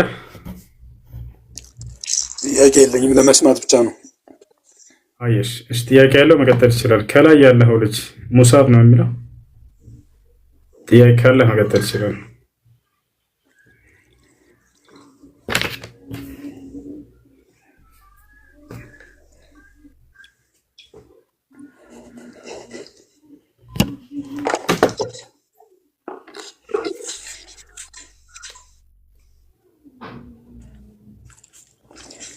እሺ አድሚኖች ካላችሁ በተራ አስገባችሁ መግባት የሚፈልግ ክርስቲያን ካለ 3 ቁጥር ይጻፍ ጥያቄ ያለው ማንኛውም ጥያቄ ካለ ክርስቲያን ገብቶ መጠየቅ ወጣለው አይ ሰላም አለይኩም ወራህመቱላሂ ወአለይኩም ሰላም ወራህመቱላሂ ወበረካቱ እንዴና አላ አልሐምዱሊላህ ከዚህ በፊት አንድ ጊዜ ጠይቄህ ነበርና አባቴ እናቴን ሲያገባት ክርስቲያን ነበረችና ኒካህ ታስሮ ነበረ ግን የእውነት አልነበረም በእርግጥ ማለት ከተጋቡ በኋላ ኒካህ አልጸናም እሷም ወደ ኩፍሩ ተመለሰች አውቃውም አልነበረም ኒካው እንዲታሰር ብቻ ሰርጉ ላይ እንዲገቡ ብቻ ነበር ያ የተደረገው ከዛ ከ20 ምናምን አመት በኋላ በቅርብ ዛሬ 6 ወር አካባቢ እናቴ ሰለመች እና ኒካው አሁን አዲስ መታሰር አለበት ወይስ እንደሚደረገው ወደ ክርስትና ተመልሳ ከነበረ እንደገና ወደዛም ስትገባ ኒካሁ መታሰር አለበት ምክንያቱም ከእስልምና በወጣችበት ቀን ኒካሁ ወርዷልና ከሚያወርዱ ነገራቶች መካከል ከእስልምና ማፈንገጥ ባልና ሚስት አብረው እየኖሩ እያለ ከሁለት አንዳቸው ከእስልምና ቢወጣ በወጣበት ሰዓት ኒካሁ ይወርዳል الردة تبطل النكاح ይላል ቃዒዳ ይህ መርህ ነው በኒካህ ዙሪያ ላይ በእስላም ከእስልምና ማፈንገጥ ኒካህን ያወርዳል ሀይ ጥያቄ አለ ገጥ እሺ ጀዛከላህ ሰላም አለይኩም ሰላም አለይኩም ኡስታዝ ወአለይኩም ሰላም ወራህመቱላሂ ወበረካቱ እንደና ደህና ነህ አላህ አልሐምዱሊላህ እሺ አንድ ጥያቄ ነበረኝ ኡስታዝ ዱዓ ስናደርግ ማለት ነው በመላእክቶች ይሁንብህ ወይም ደግሞ በነብያቶች ይሁንብህ ማለት ይቻላል ነብያችን ሰለላሁ ዐለይሂ ወሰለም ሐዲስ ላይ ላ ይስአሉ አላህ ቢወጅሂ አሐድ አላህ በማንም ሰው ክብር የሆነበት ተብሎ አይጠየቅም ነገር ግን በቀጥታ እርሱን ጠይቀው በስሞቹና በባህሪያቶቹ ጠይቀው ያ አላህ Subhanahu Wa Ta'ala በቁርአን ላይ ሲናገር ወኢዛ ሰአለከ ዒባዲ ዐኒ ፈኢኒ ቀሪብ አለ ሙሐመድ ሆይ ባሮቼ ስለኔ ከጠየቁ እኔ ለእነርሱ ቅርብ መሆኔን ንገራቸው ስለዚህ በቀጥታ እርሱን ነው የምትጠይቀው በመላእክቶችም ይሁን በነቢያት የሆነበት ተብሎ በፍጹም አይጠየቅም እርሱ ነቢያቶችም ይህን አላስተማሩ እሺ ጀዛከላ መርሐባ ወያኩም ይሄን ስል የሆነ ሐዲስ ሊያነሱላችሁ ይችላሉ በተለይ በነቢያት መመጀን ይቻላል ብለው የሚያምኑ ሰዎች እንደ አህባሽ ሶፊያ አሽዓራዎች ምናምን እሱም ምን መሰላችሁ ሐዲስ ላይ ነቢያችን ሰለላሁ ዐለይሂ ወሰለም አይን የፈወሱበት የሆነ ሐዲስ ነው ይሄ ነቢያት ከሚያደርጓቸው ተአምራቶች መካከል አይንን ያበሩ ነበር ይፈውሱ ነበር ከዕለታት አንድ ቀን የሆነ ሰው ወደ ነብዩ ሰለላሁ ዐለይሂ ወሰለም ጋር መጣ ከዚያም ምን አላቸው ያ ረሱላህ ادعو الله لي ان يردني بصري አላቸው አምላኬ አንተ የአላህ መልእክተኛ ሆይ ይቅርታ አላህ አይኔን እንዲመልስልኝ ይጸልዩልኝ አላቸው ልብ በሉ ምንድነው ያላቸው ዱዓ ያድርጉልኝ ወይንም ይጸልዩልኝ ያላቸው ምንድነው የፈለገው ዱዓ ነብያችን ሰለላሁ ዐለይሂ ወሰለም ወዲያው ምን አሉት ኢን ሽእተ دعوت لك فرد الله بصرك وإن صبرت فلك خير لك ذلك አሉት ከፈለክ አሁን ዱዓ አድርጌልህ አይንህ ይበራል ይመለሳል አሉት አይ ግን እታገሳለሁኝ ካልክ ደግሞ ለአንተ የተሻለ ነው አሉት። ለምንድን ነው ለእሱ የተሻለ የሚሆነው?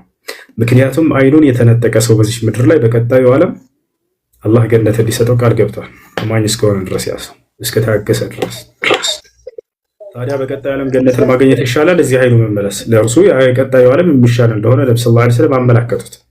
ወለልአኺረቱ ኸይሩን ለከ ሚነል ኡላ እንዳለው አላህ ሙሐመድ ሆይ ከዚህ ከቅርቢቱ ዓለም ይልቅ የቀጣዩ ዓለም ለአንተ እና ለትውልድ የተሻለ ስለስ ብሎ እንደተናገረው ሰውየው ግን ማየት ፈልጓል። በቃ ላ ያ ረሱላላህ አይ አንተ አላህ መልከኛ ኡድዑ ላህ ሊ አን የሩደኒ በሰሪ በቃ አላህን ይለምኑልኝ አይኔን እንዲመልስልኝ አላቸው። ነቢያችን ሰለላሁ ዐለይሂ ወሰለም ወዲያው ምን አሉት? አላሁመ ኢኒ አስአሉከ ቢሙሐመድ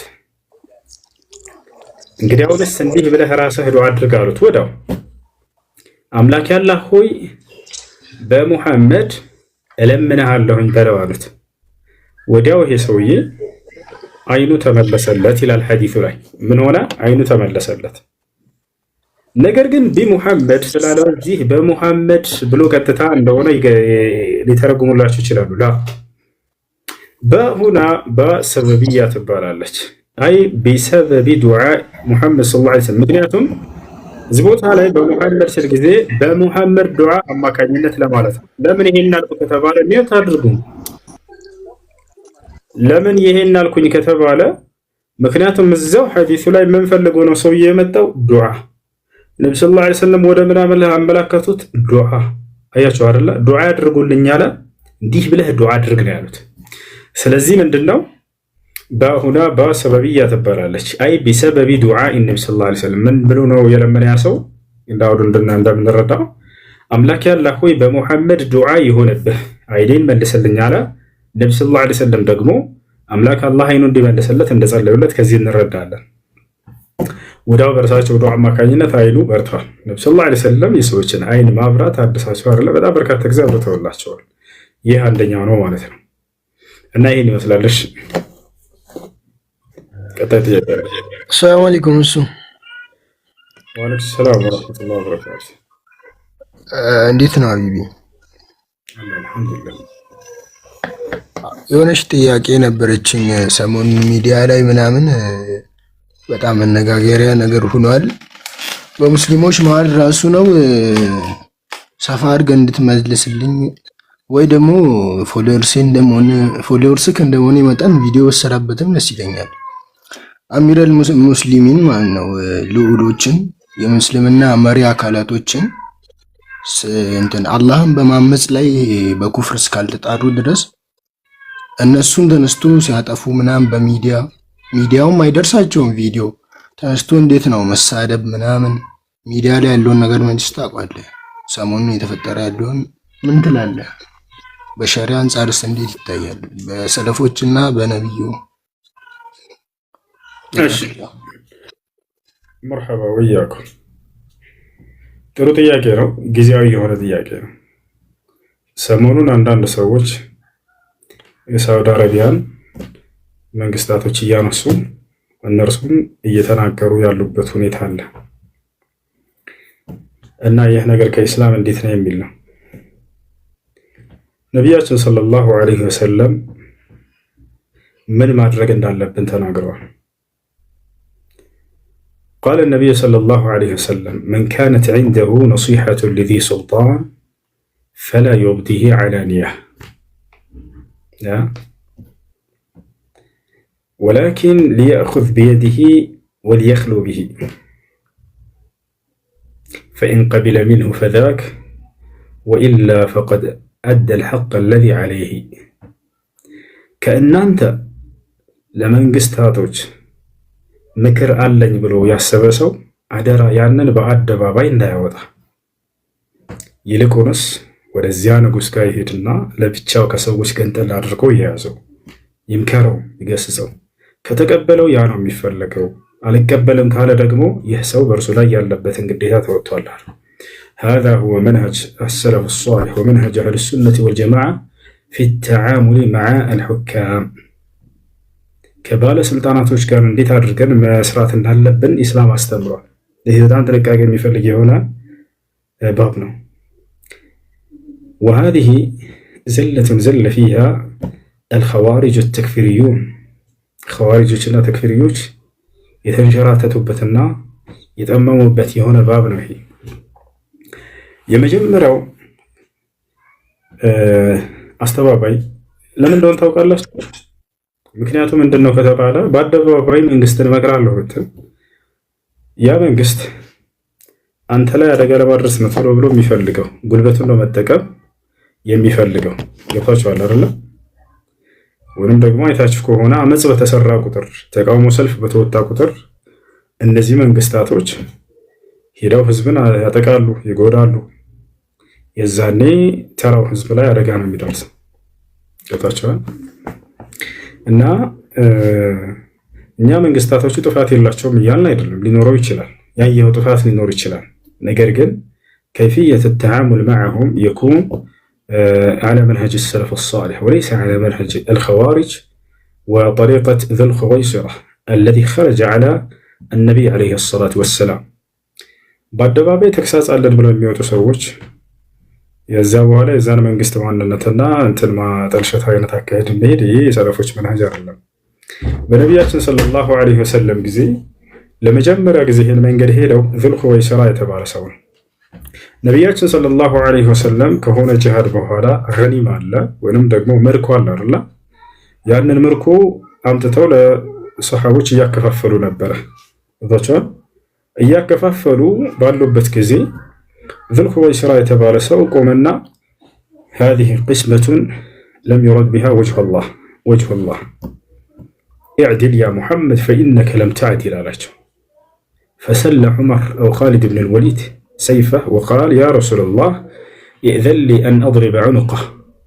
فقال النبي صلى الله عليه وسلم دعه يا عمر أو خالد فإنه يخرج من ضئض هذا الرجل أقوام يقرؤون القرآن لا يجاوز حناجرهم أو تراقيهم يبرقون من الدين كما يمرق السهم من الرمية.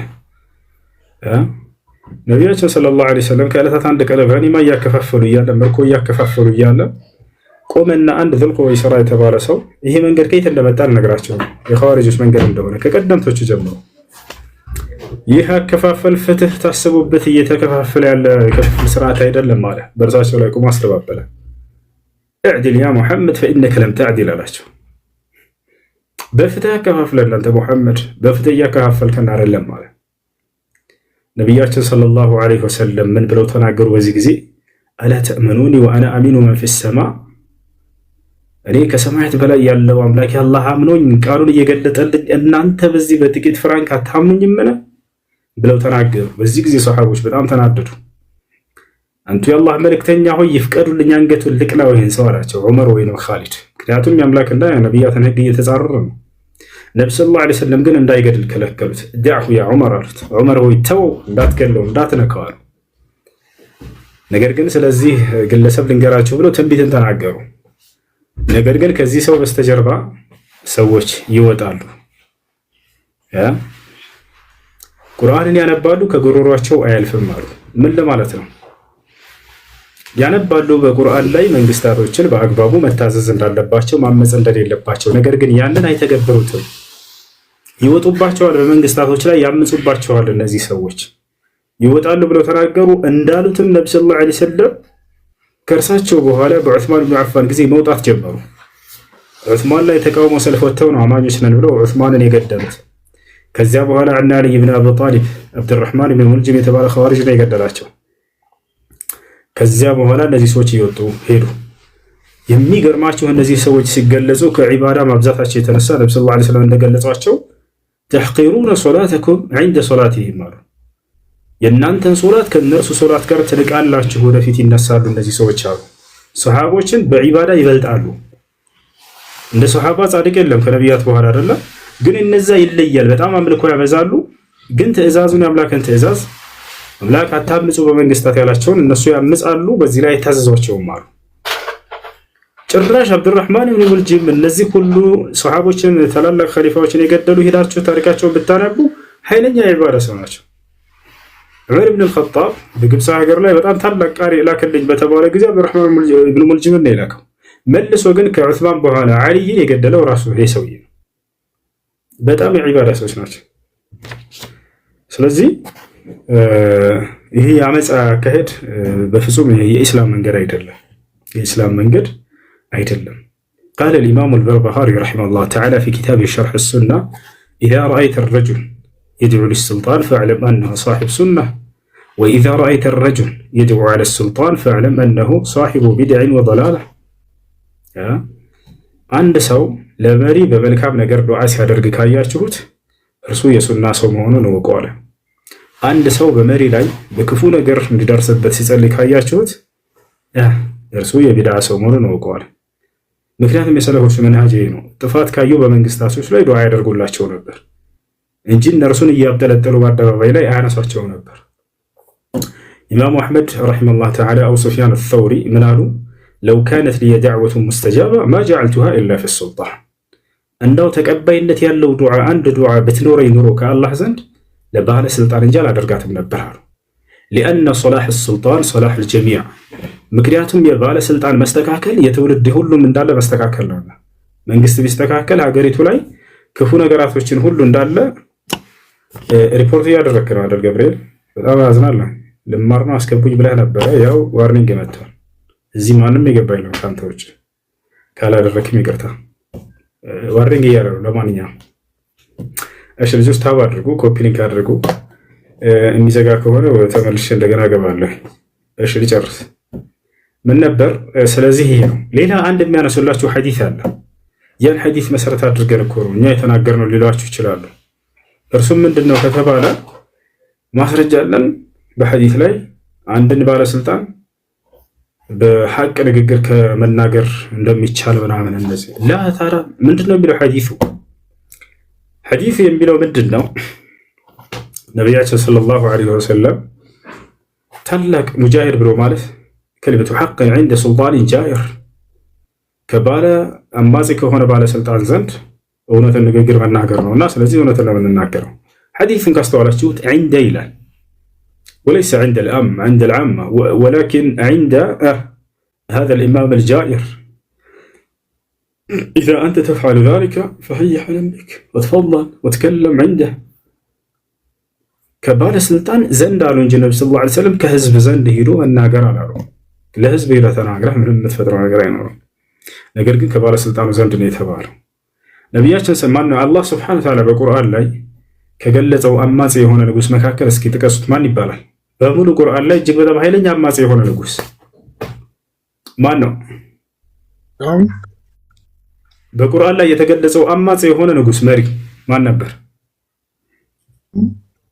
ፍርዓውን። ፍርዓውንን ሙሳና ሃሩን ተልከውለት ነበር እንዲመክሩት። እንዴት ምከሩት እንዳላቸው ተመልከቱ። ኢዝሃባ ኢላ ፍርዓውን ማ ቃለ ኢዝሃባ ኢላ ቀውሚ ፍርዓውን إنه طغى فقولا له ما قال فقولا لقومه قولا لينا لعله يتذكر أو يخشى. ولا فرعون هيدو على الله فرعون لا يجون ستت لبقى سند أي فرعون قراتيرو تشكر لهم ولا هزبو هيداتو هزبون سلا فرعون ستت نقروا على العالم. اذهبا إلى فرعون ولا فرعون قاهر إنه طغى ارسو أمزوا لنا አመጹ ያለው እርሱ ጋር ከሆነ እርሱ ሄዳችሁ በገሰጽ ነው። ያ ማለት በሀገሪቱ ላይ የሚሰሩ ስህተቶች ሊኖሩ ይችላሉ። እነዚያን ነገር ማውገዝና ማስተባበል ችግር የለው። ሀገሪቱ ላይ አስካሪ መጠጥ የሚሸጥ ከሆነ ይሄ ነገር ኃጢአት ነው ብለው ዑለሞቻችን ራሱ ይናገራሉ። الشيخ صالح الفوزان الشيخ ابن عثيمين الشيخ الألباني ማነው الشيخ عبد العزيز بن باز رحمه الله تعالى በማት وحفظ الباقي እነዚህ ሁሉ ይናገሩ ነበር እኮ እዛች አላረን ያ اذهب الى فرعون انه طغى فقولا له لارسو نغروت على الله لا لحزبوچو هداچو يفرعون استات نغرو على الله.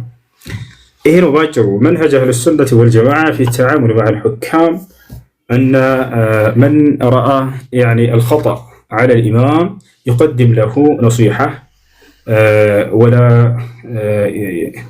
ينشر ذلك للعامه لان هذا يثير الفتن والقتل وغيرها من المفاسد التي لا يعلمها إلا الله سبحانه وتعالى والراسخون في العلم.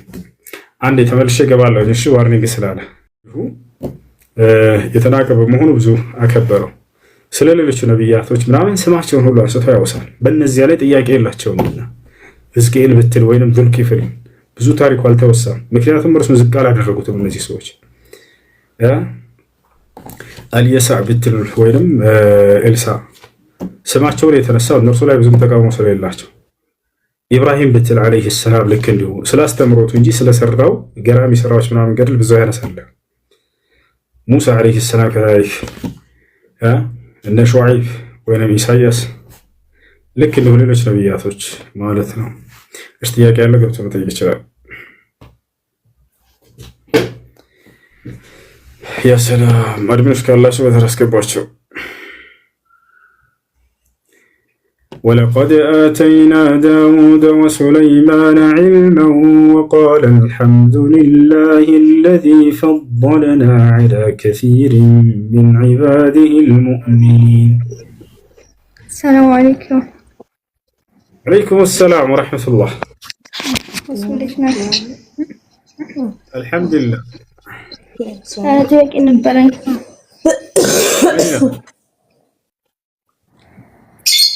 አህባሽ ሆነ ሰው ኒካ ማሰር አይችልም አይደል?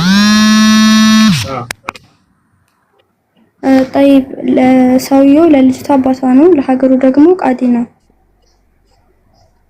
እና አዲስ አበባ ታገባ ነበርና የምታገባው ደግሞ እነሱ እናትና አባቷ ቤት ውስጥ ሆና ነው ማለት ነው።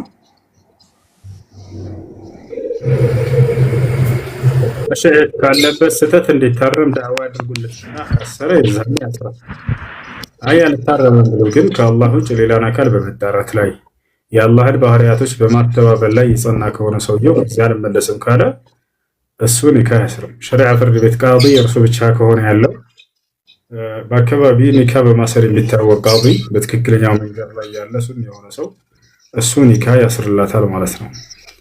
ያ ከሌለ የመስጂድ ኢማም ኒካ ያስርላታል፣ ችግር የለውም። እሺ ሽክራን አፈን እሺ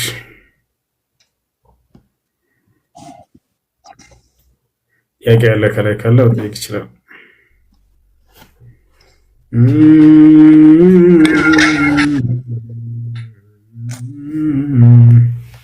ሰላም አለይኩም ወሱ ወአለይኩም ሰላም ወራህመቱላሂ ወበረካቱ። እንዴት ነህ ሀቢቢ? አልሐምዱሊላህ ሁሉ ሰላም አልሐምዱሊላህ። እኔ አንድ ጥያቄ ብቻ ናት ያለችኝ፣ ከዛ እወጣለሁ። እሺ ኡምራ አድርጌ ነበርና ፀጉር ግዴታ ነው መላጨት?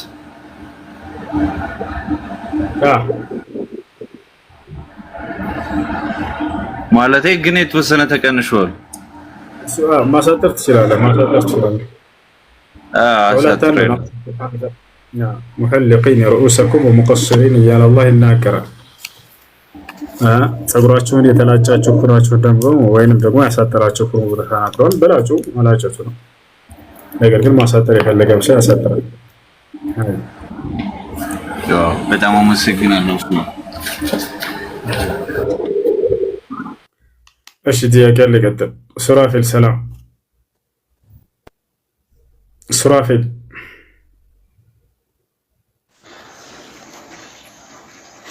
ሰላም፣ እንዴት ነው? ብዙ አለን አልሐምዱሊላህ። ደህና ነህ?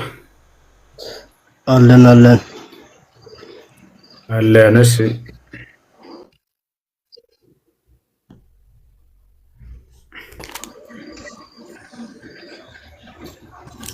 እሺ ጥያቄ ካለ ቀጥል።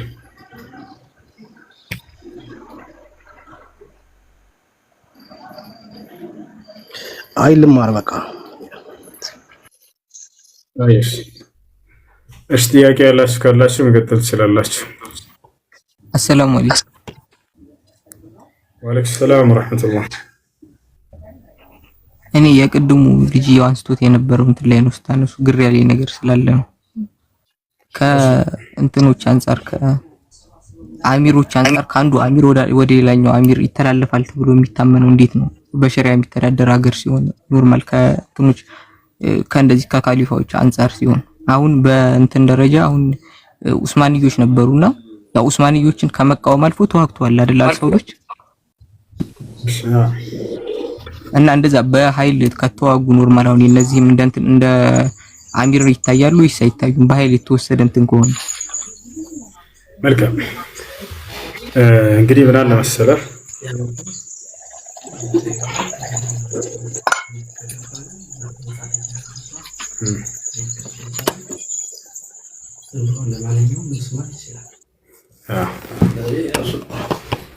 እሺ እንትን ነው ምን አለ መሰለህ በስነ ስርዓት ባለው መንገድ ያንን ማድረጋቸውን እኛ ተቃውሞ ሰልፍ መውጣታቸው ምናምን በየትኛውም ጊዜ ሊሆን ይችላል። አንዱ በሌላው ላይ ተቃውሞ ሰልፍ ወጥቶ እንትን እንዲል ምናምን አይቻልም። ነገር ግን በስርዓት ባለው መንገድ የተሻለ የማይመራ ከሆነ ያን ሰውዬ ኢስላም በፈቀደው መንገድ ሌላ የተሻለ መሪ መቀየሩ ትክክል ነው። ወይንም ደግሞ ያ ሰው እንትን ማይል ከሆነ ማን ነው ያንን ነገር በራሱ መልቀቅ ፈቃደኛ ከሆነ በራሱ ለመልቀቅ ፈቃደኛ ከሆነ ልክ የነብዩ ሰለላሁ ዐለይሂ ወሰለም የልጅ ላይ እንደተከሰተው ማለት ነው። ሐሰን የነብዩ ሰለላሁ ዐለይሂ ወሰለም ልጅ ነበር። ይሰማል ልጆች?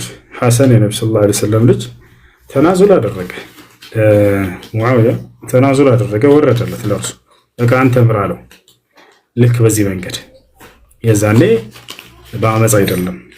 አሁንም ልክ እንዲሁ ይሄንን ያ መሪ በትክክል በስነ ስርዓት ምንም በህዝቡ ላይ አመፅን ሳያስነሱ ምን ሳይሉ በቀጥታ እነዚህ ኃይሎች በትክክል በቁርአን በሐዲስ ማስተዳደርና መምራት የሚችሉ ሰዎች በዛ በመሪ ላይ ስተትን አግኝተውበት ከሆነ በስነ ስርዓት ሄደው እርሱን አናግረውና ማክረው በቁርአን በሐዲስ ሀገራችን ልትተዳደር ይገባል። ይህን ደግሞ ልታደርግ አልቻልክም፣ ስለዚህ አንተ ስልጣኑ እንድትለቅ እንፈልጋለን ቢሉ የዛኔ ይሄ አቅሙ ካላቸው ችግር የለውም። ነገር ግን ይሄ አመጽ ስራ ምናምን ነው ኢስላም በዚህ መንገድ መሆኑን ነው የሚከለክለው። ምክንያቱም በበርካቶች ላይ አደጋ ይደርሳል፣ ከጥቅሙ ይልቅ ጉዳቱ ያመዝናል። ይሄ ነው።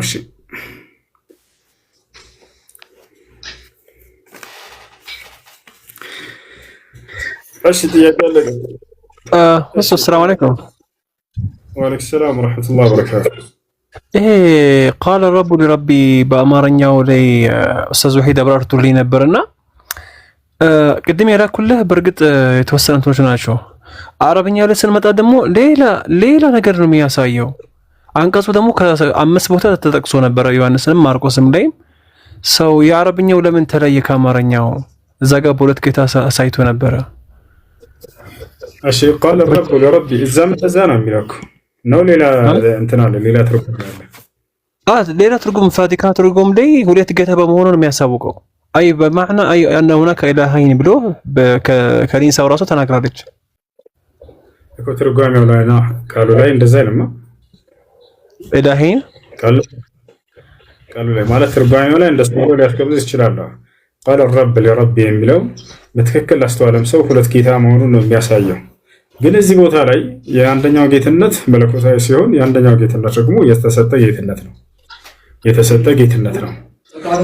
እርሱም የአብ ጌትነት መለኮታዊ ጌትነት ሲሆን የክርስቶስ ደግሞ በመደረግ የተገኘ የስልጣን የሹመት ጌትነት ነው። ስለዚህ ያ ነው ዳዊት እዛ ቦታ ላይ በትንቢት መነጽር ክርስቶስ ወደፊት ጌታ እንደሚደረግ እየተናገረና እርሱ ለአምላክ ወደፊት ዳዊትን እንደሚያነግሰው ከቀኝም ተቀመጥ እንደሚለው ማለት ንግስናና ሹመትን ይበልጥ እንደሚሰጠው የተናገረበት የሆነ ጥቅስ እንጂ ሌላ አይደለም። እንዳጠቃላይ እዛ ቦታ ላይ እነሱ ለሚሄዱት አካሄድ እንደ ክርስቲያኖች ግንዛቤ አንድ ጌታ ነው ካሉ፣ ነገር ግን ሁለት ጌታ እንደሆነ እዚያ ቦታ ላይ ተቀምጧል። ጌታ ለጌታ እንዲህ አለው ብሎ ቃል በቃል ተቀምጧል። ትክክል ነው። እሺ ሰፍረ ኹሩጅ ላይ አሮን እንትናን የሚታየህ ከሆነ ስልክ አጠገብህ ካለ እቺ ብቻ ልታብራራልኝ ፈልጌ ነበር። ሰፍረ ኹሩጅ ላይ ምንድን ነው የሚለው? አና ኢላሁ ኢብራሂም ወኢላሁ ኢስሐቅ ወኢላሁ ያዕቁብ ብሎ መጨረሻ ላይ ወለም የቁል አና ኢላሁ ኢብራሂም ወኢስሐቅ ወያዕቁብ የሚለው ላይ ወከረረ እስም ኢላሂ 3 ድፍዓት ሰው እዚህ ጋር ያስረዳሁትና ሰፍረ ኹሩጅ ላይ ነው። ሰፍረ መዛሚር ላይ ደግሞ ይሄ ተሕቂቅ አድርጎ ነበረ። ይሄ ከትርጁማ ላይ መሆን ነው ወይስ? ምክንያቱም አማርኛ ላይ በእርግጥ ቅድ እንዳብራራህልኝ ያው የጌትነትና እንትን የተባለው እንደ አቂዳ ነው የሚያዘው። ይሄ ዘዘራ ስንት ላይ ነው? ሶስተኛ ሮክ ላይ ሶስተኛ ሰፍሐ ማለት ሶስተኛ ፒክቸር ያላኩልህ። ኦኬ ዘዘራ ስንት ነው? ሰፍራ ኦኬ ሰፍረ ኹሩጅ ምናልባት የላኩልህ ላይ አይታል ከሚታይ ብዬ ነው። ተፍሲሩ ላይ የዛ ገድሮ ለሰሚነ ሶስተኛ ሶፍሐ ሶስተኛ ሎክ ነው የላኩልህ። اثبت له سفر الخروج. وكذلك يوضح له الثالث المقدس في السفر الثاني أيضا، وعندما قال لموسى أنا إله إبراهيم وإله موسى وإله يعقوب. إذا صار فرصة باستلال اسكي أمرني على سدست. أوكي.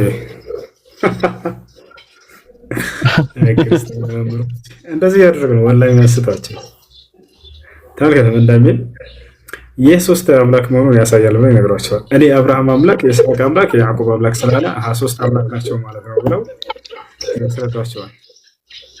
ለህዝብ አያችሁ ወላሂ መጽሐፍ ቅዱስን ከማንም በላይ ለመረዳት የፈለገ ሰው ቁርአንን ያንብብ። ወረብ በልካባ ያንብብ።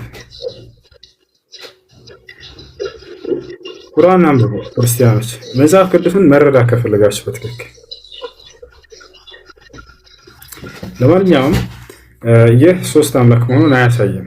እኔ አብርሃም አምላክ ነኝ፣ የይስሐቅ አምላክ ነኝ፣ የያዕቆብ አምላክ ነኝ ስላለ አምላክ የሚል ሶስት ተጠቅሷልና ስለዚህ ሶስት አምላክ ናቸው ማለት ነው፣ ስላሴን ያሳያል ብሎ ይነግሯቸዋል። ይህ ስህተት ነው። አምላክ አምስት ጊዜ ሆኖ በነበር አምስት አምላክ ላይ ሆኖ ማለት ነው አያስኬድም እንደዚህ። ነገር ግን ምንድነው ከተባለ ይሄ ስንት አምላክ እንዳለ መጽሐፉ ይገልጻል በመሰረቱ የሚለውን ወደዚያ መመለስ አለባቸው። አንድ መለኮታዊ መጽሐፍን ለመረዳት ይህ መለኮታዊ መጽሐፍ ለሁለት ይከፈላል። ልብ በሉ። ይህን ቁርአን የሚገርም የሆነን እንዴት መገንዘብ እንዳለብን ሲሰጥ አያት ሙህከማትና አያት ሙተሻቢሃት አለ። ሙህከማት ማለት ትርጉሙ በጣም ግልጽ የሆነ ምንም የማያሻማ ማለት ነው። ሙተሻቢህ ማለት ደግሞ አሻሚ የሆነ ቃል ማለት ነው። ይሄን ሙተሻቢሁን ታዲያ አሻሚውን እንዴት ነው መረዳት የምንችለው ከተባለ ወደ ሙህከሙ በመመለስ ነው። ይወጣቻል አይደል? ወደ ሙህከሙ በመመለስ ነው።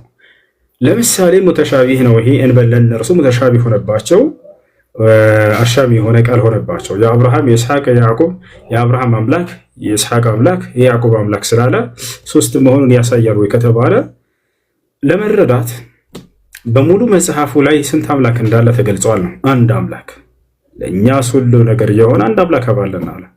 ኢየሱስ ክርስቶስ ወደ ሰማይ ቀጥ ብሎ አባት ሆይ አንድና ብቸኛ እውነተኛ አምላክ አንተ ነህ፣ እንዲሁም ደግሞ የላከውን ኢየሱስ ክርስቶስን ያውቁ ዘንድ ለቸነስ የዘላለማዊ ሕይወት እያለ ይናገራል። ስለዚህ አንድ አምላክ ተብሎ የተገለጸው ያ ሺህ ጊዜ አምላክ አምላክ አምላክ የሚል ቢገኝ አንድ አምላክ ብቻ እንዳለ እንጂ መጽሐፉ የሚያሳየው ሶስት መሆናቸውን በፍጹም የሚያሳይ ነገር አይደለም ማለት ነው። ይሄን ሙተሻቢሁን ወደ ሙህከሙ በመመለስ መረዳት ይችሉ ነበር።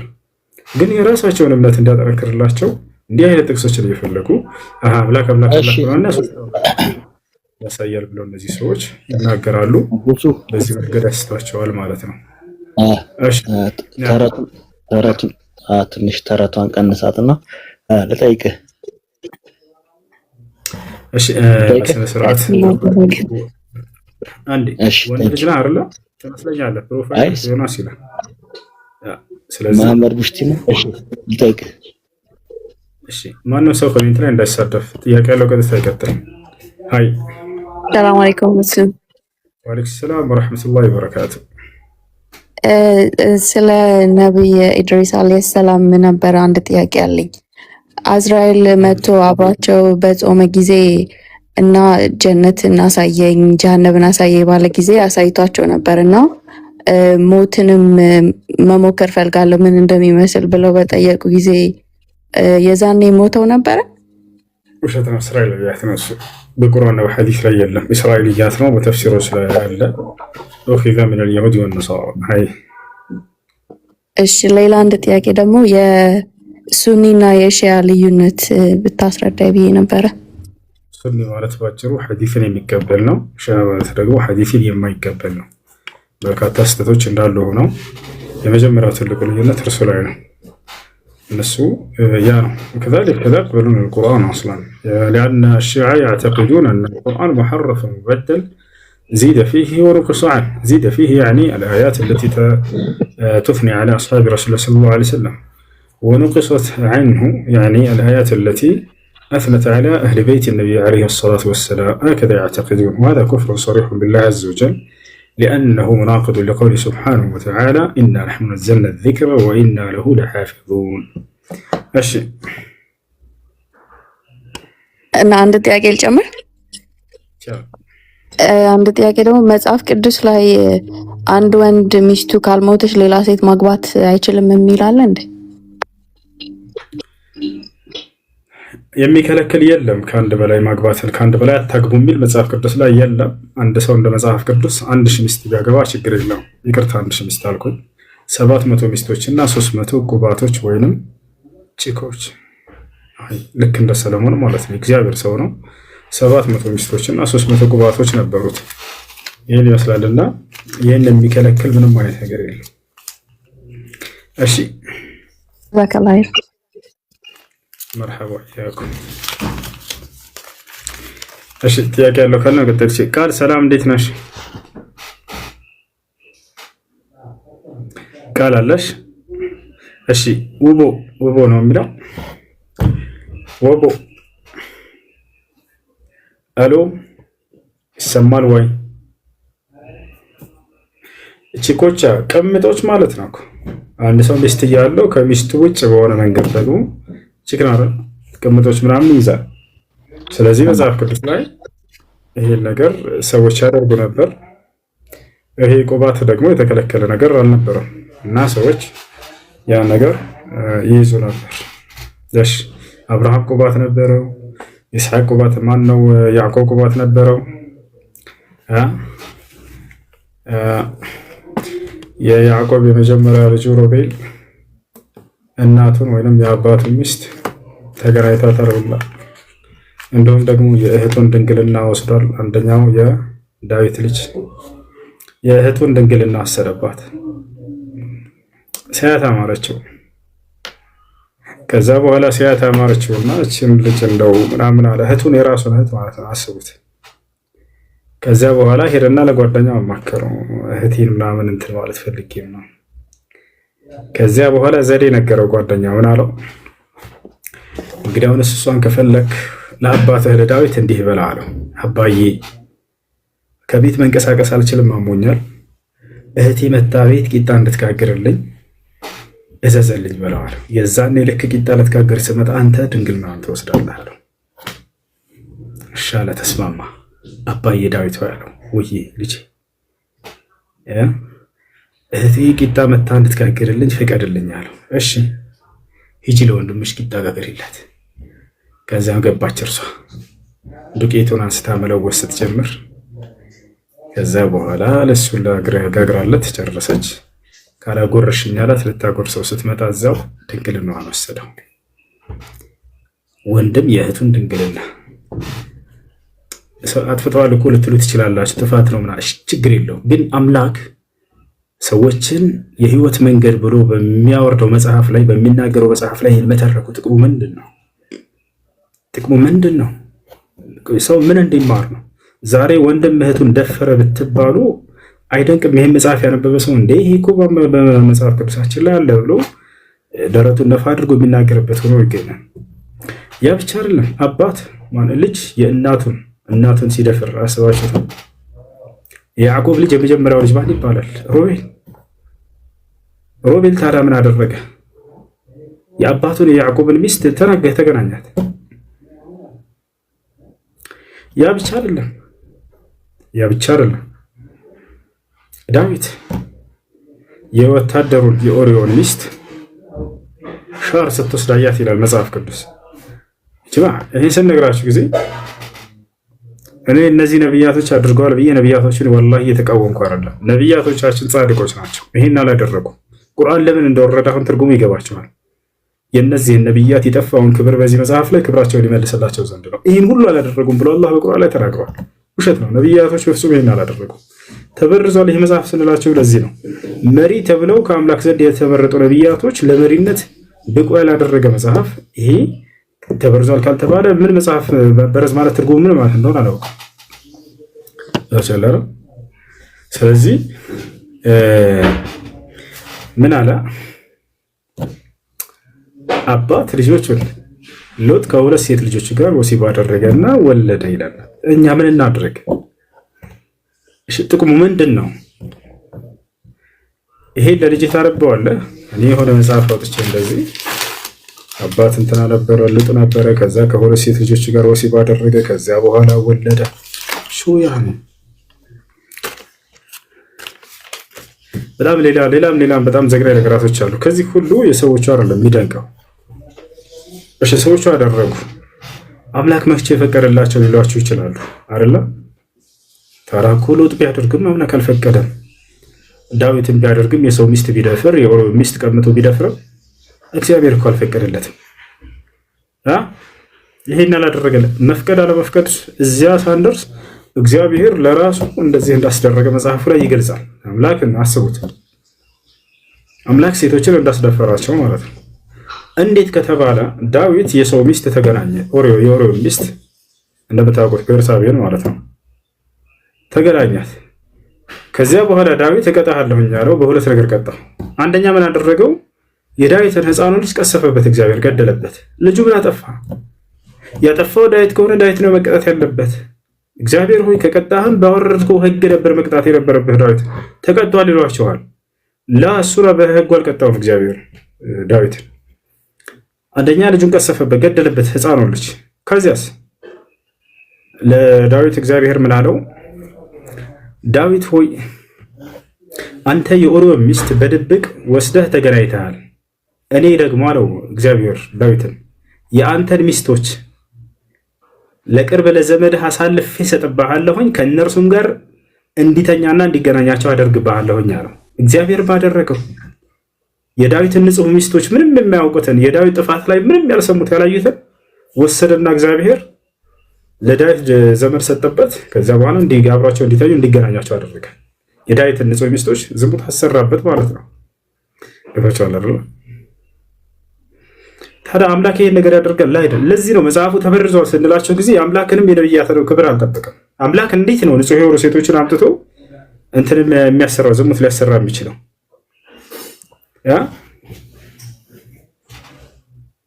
አላህ ሙስተዓን። ይሄ ያሳዝናል። እሺ ክርስቲያኖች እያዳመጣችሁ ከዚያ ኮሜንትም ላይ እንደፈልጋችሁ ጻፉ፣ ግን አዳምጡ። ዋናው ነገር እሱ ነው። ተማሩ በደንብ እሺ። ገብታችሁ መጠየቅና መናገር የምትፈልጉት ነገር ካለ ተናገሩ። አሁን ከተናገርኩት ሁሉ መጽሐፋችሁ ላይ ያለ ነገር ነው እንዳለ የተናገርኩት። እኔ ከራሴ አንዳች አልተናገርኩም፣ እንዳነበብኩ እናገራለሁ። ንግግሬም ቅን ነው በማስረጃ ከመጽሐፋችሁ እንጂ ከራሴ አልናገርምና። ዳሩ ግን ትምህርት እስከመጽሐፋችሁ ነው እንጂ ከራሴ አልናገርም።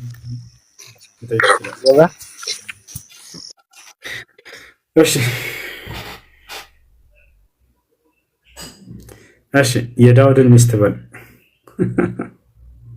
ላ እሺ። ለማንኛውም ጥያቄ ያለ ይቀጥል።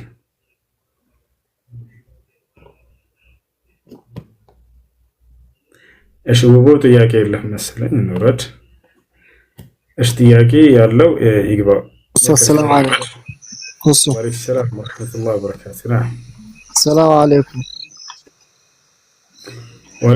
አሁን ጥያቄ ያለኝ ማለት ነው። ስድስቱን አልጨረስኩም፣ ስድስቱን ማለት ነው አልጨረስኩም። ስለዚህ ወሩን ሙሉ መጾም እችላለሁ ነውስ ያልጾምኳትን ቀን ብቻ? ስንት ቀን ነው የጾምከው? መጾም የምችለው ማለት ነው ወይትኝ ወሩን መጾም እችላለሁ? ሙሉውን ወሩን ሙሉ ኦኬ፣ ሙሉውን መጾም እችላለሁ ወይ ነው ያለህ? ከጾም ነብያችን ሰለላሁ ዐለይሂ ወሰለም ሙሉ በሙሉ 3 ቀን ፈትቻለሁ። ወሩን ሙሉ መጾም ፈልገህ ነው? ጥያቄ እሱ ነው። በግልጽ አድርገህ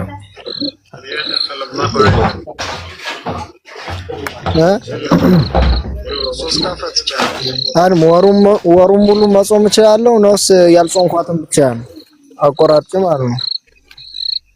እኮ 6 ቀናት ነው ጾሙ የተባለው። ነብያችን ሰለላሁ ዐለይሂ ወሰለም من صام رمضان ثم أتبعه 6 من شوال كان كصيام الدهر ማለት የረመዳንን ወር ጾሙ ከዚያው ከሚቀጥለው ከሸዋል ወር 6 ቀናቶችን አስከትሎ የጾመ ሰው አመቱን ሙሉ እንደጾመ ይቆጠርለታል ብለዋል።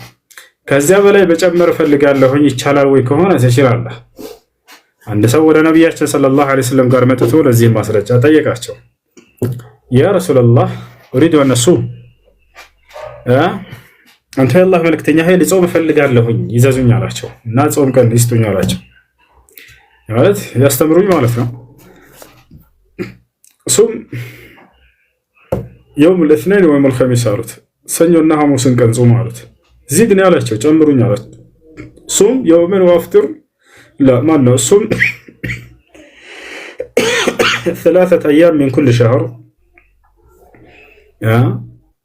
ከእያንዳንዱ ቀን ማን ነው ከእያንዳንዱ ወር 3 ቀናቶችን ወይንም 13 14 15 እንጽም አሉ ታያበልበት ዚድኒ ያ ረሱላህ አላቸው ከዚህ በላይ የሚጨምሩልኝ አላቸው ሱም የውመን ወአፍጥር የውመን فإنه صيام داود አሉ አንድ ቀን ጾም አንድ ቀን አፍጥር አንድ ቀን ጾም አንድ ቀን አፍጥር በዚህ መልኩ መጾም ትችላለህ ይህ የዳውድ አለይሂ ሰላም አጸጻፍ ነው ብለው ተናገሩት ስለዚህ መጾም ትችላላችሁ ከፈለጋችሁ ከዚያም በላይ እየጠየቅ ያለው ግን ስለ ዋጅቡ ከሆነ ስለ ቀዳ ከሆነ ቀዳህን ጾም ቀድመ ከዚያ በኋላ ያለብህን ማን ነው መጾም የምትፈልገውን 6 ወር ትጾማለህ ቀድሞ መቀደም ያለበት ዋጅቡ ነው ግዴታ ነው እሺ ጀምረ ነው እስከሆነ 6 ወር 3 ቀን ጾም ያለህ ለምሳሌ ከዚህ በኋላ ምን ልቀጥል ከተባለ ነገ ጀምረህ ቀዳ ያለብህን ጾምና ልክ ቀዳህን ስትጨርስ ጊዜ 3 ቀን 6 ቀን ጾመሃል 3 ቀን ከሌላ ጊዜ ደግሞ ትጨምራለህ እስከ ወር ጊዜ ስላለ ማለት ነው ገብቷል ወንድማችን ወጥቷል መሰለኝ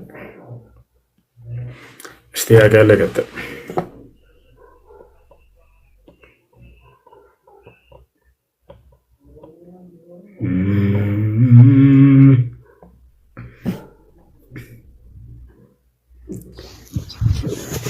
السلام عليكم عليكم السلام سلام ነው አለ አልহামዱሊላህ አንድ ጥያቄ ልጠይቅህ ነበር እሺ አንድ ሴት ልጅ ባሏን እኔ ክርስቲያን ነኝ ካንተ ጋር ካሁን በኋላ መኖር አልችልም ካለችው ያቺ ሴትዮ እንዴት ሊሆን ይችላል ጥያቄው ስለ ኒካህ መውረድ ነው ስለ መክፈራ ያን ይወርዳል አይወርድም ይችላል خلاص እሷ خلاص አንተ ጋር መኖር ካሁን በኋላ አልችልም ማለች አይወርድም እሱ ግን የሚወርድ እየመሰላችሁ እኔ ክርስቲያን ነኝ እኔ ከፍር ያለሁ ምናምን የምትሉ ሴቶች ኒካሁ አይወርድም እሺ አትፍራ አስገባኝ ነው ላክንልህ እኮ ዘለቀ እንዴ ሄልከላል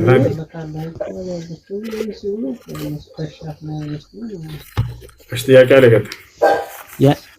ያው ኒካው አይወርድም ማለት ነው አዎ አይወርድም አይወርድም የሷሳ ከፋራነት ለመመለስ ምሳሌ ወደ ባሏ ለመመለስ ያኔ ከፋራ ያስፈልጋታል ላ የለም የሻሃዳ ቃል ትበል ሻሃዳ ብቻ ነው ያ ተውበት አድርግ ከዚህ ንግግር ሻሃዳ ትበል አይዋ እሺ ወይ ጀዛኩሙላህ አላህ ቆይ አሚን ወያኩም እሺ ሰላም አለይኩም ወሰላም ወአለይኩም ሰላም እኔ የሰው ሀቅ ነበረብኝ ግን እዚህ ስደት ሳይመጣ በፊት ነው ያ ሰው አጥቼ ነበር ግን ስልኩንም አጥቻለሁ አማርኛ ችግር አለብኝ እሺ ከዛ የሆነ እዛ ወራቤ ላይ ስራ እየሰራው ነበርና ስራ እየሰራው ጎደኛ ነበረች እሷ ከዛ የሆነ ብር ተቀብያት እናቴ ጋር ሄጄ ተመልሼ ሲመጣ እሷ የለችም ሰፈሯ ሄዳለች አጋጣሚ እኔ ቪዛ ጠርቶኝ እሷ ከሰፈሯ የት እንደሆነ አላውቅም እዛ ነው ተገናኛሁት ከዛ ሲሄድ የለችም እሷ ሳትመጣ እኔ እዚህ ፕሮሰሴን ጨርሼ ነበርና አሁን ማታ በራራሽ ነው ሲባል ቁጥሩንም የለኝም የሷ ቁጥሯ ነበረኝ ስልኳ አልሰራኝም ከዛ ስልካችሁ ይዛችሁ አትሄዱም ብሎ ቦሌ ላይ ቀሙኝ ስልክ ኢትዮጵያ ቦሌ ነው የሚባል እዛ ሲቀሙኝ እዚህ መጥቼ ድጋሚ ዛሬ አመት ማጋር ሄጄ ነበር ሲፈልግ የለውም አጣዋት እሷ ምን ይሻለኛል አላገኘዋትም ሰዘይ ታሪክ ነው ግን አልገባኝም ማለት እንደገና አድርገን እስኪ ሞባይል አንቺ ጋር አስቀምጣ ላላ ዛሬ 6 አመት በፊት እኔ እዚህ ሳይመጣ በፊት ወራቤ ላይ ስራ እየሰራው ነበር ስራ እየሰራው ከዛ እኔ ስራ እየሰራው ቦታ ብር ሳምንት ነው የሚሰጡት በቀን አልሰጡም ነበር ከዛ አጋጣሚ እናቴ ታመመችብና እሷ በጣም ጎደኛ ስለሆነች መካ ብር ሲጨኝ እኔ እናቴ ጋር ሄጄ መጣለው እኔ ብር ቅዳሜ ይቀበላለሁ ብዬ ማሰኞው ቀን ነበር ብሩ 600 ብር ተቀብያ ሰፈር ሄጄ እናቴን አሳክማ ምናምን ሲመለስ እሷ የለች ሰፈር ሄዳለች። ሮብ ስራ እየሰራው ከዛ ሐሙስ በረራሽ ነው ማታ ሻሉኝ።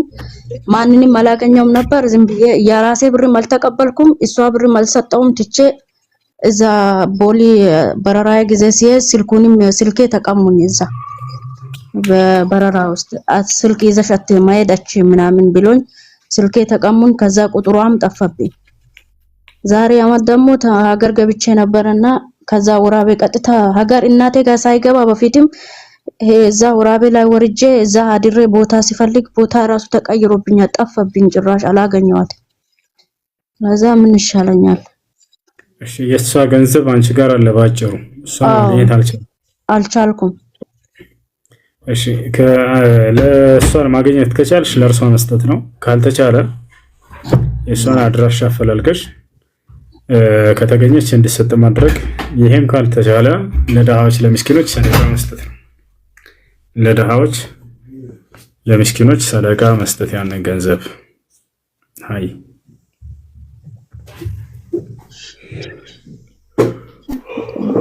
እሺ አሁን በልጄ ሆንም አላቅም ነበር። ያኔ ልጅ ነኝ። ሀገራችን ላይ ስንዴ ይለቀማል። አያታችን ዛሬ ሞታለች። የሷ ስንዴ የጓደኛዬ ጋር ሆነን ሰርቀን ነበር። ወላሂ ድሮ ማለት ነው በልጅነቴ አልጠፈኝም። እሷ ግን ሞታለች። በእጇ ነው ለቀመች። እስካሁን አይጠፋሽ? ታስታውሻለሽ? መስራት አዎ አልጠፈኝም። ያኔ ስንዴ እየለቀም ሰው ካተነሳ ቦታ የኛ ይለቀማለን። ሁሉም ልጆች ሆነን እየለቀመን እሷም ትለቅማለች። ከለቀመች እሷ ካስቀመጠች ቦታ ደግሞ እኔና የሆነ ልጅቷ ጋር ሆነን እሷ ካስቀመጠች ቦታ እንወስዳለን። እሷ ደግሞ ሞታለች አሁን ማለት ነው። አሁን አልጠፋኝም። ምን ይሻለኛል? ማሽ እኔ በጣም የሰው ሀቅ መጥፎ መሆኑን ማለት ነው እዚህ ሀገር ከመጣሁ በኋላ ነው አወቅኩት። አላቅም ያኔ አላቅም ነበር። ያኔ የሰው ሀቅ መጥፎ ነው ሲባል አሁን እዚህ ቲክቶክ ላይ ነው አወቅኩት። ለዛ ጨነቀኝ። አልሰረኩም። አሁን ደግሞ ያኔ አልጠፋኝም ግን አሁን ግን ያ እዚህ ከሀገር ከመጣሁ በኋላ ጨነቀኝ። ወላሂ ሲሰማ ጨነቀኝ። ወላሂ ለማንኛውም አጂብ ነው። ለማንኛውም የሰው ሐቅ ወስዳችሁ ከሆነ ያን ሰው አንድ አይነት ነው የቀደም ጥያቄ እና አሁን ሐቁን መመለስ ነው። እሺ እሷ ሞታለች። ያኔ አያቴ ነብያችን ሰለላሁ ዐለይሂ ወሰለም ሲናገሩ ምን አሉ? من كانت عنده مظلمة لأخيه فليتحلله اليوم قبل أن لا يكون دينار ولا درهم አሉ። ከእናንተ ወንድሙን የበደለ ሰው ወይንም የወንድሙ ሐቅ ያለበት ሰው ካለ ያ ሰው በህይወት እስካለ ድረስ ሄዳችሁ ሐቁን መልሱለት፣ ካልቻላችሁ ይቅርታ ጠይቁት ብሎ ተናግረዋል። ገንዘብ የማይጠቅምበት ቀን የትንሣኤ ቀን ከመምጣቱ በፊት አሉ።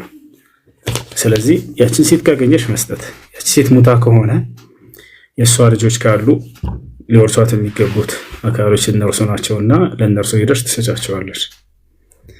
ሁላቸውንም ማግኘት ካልቻልሽ በእርሷ ስም ሰደቃ ማድረግ፣ በእርሷ ስም ለድሃዎች ለምስኪኖች መስጠት።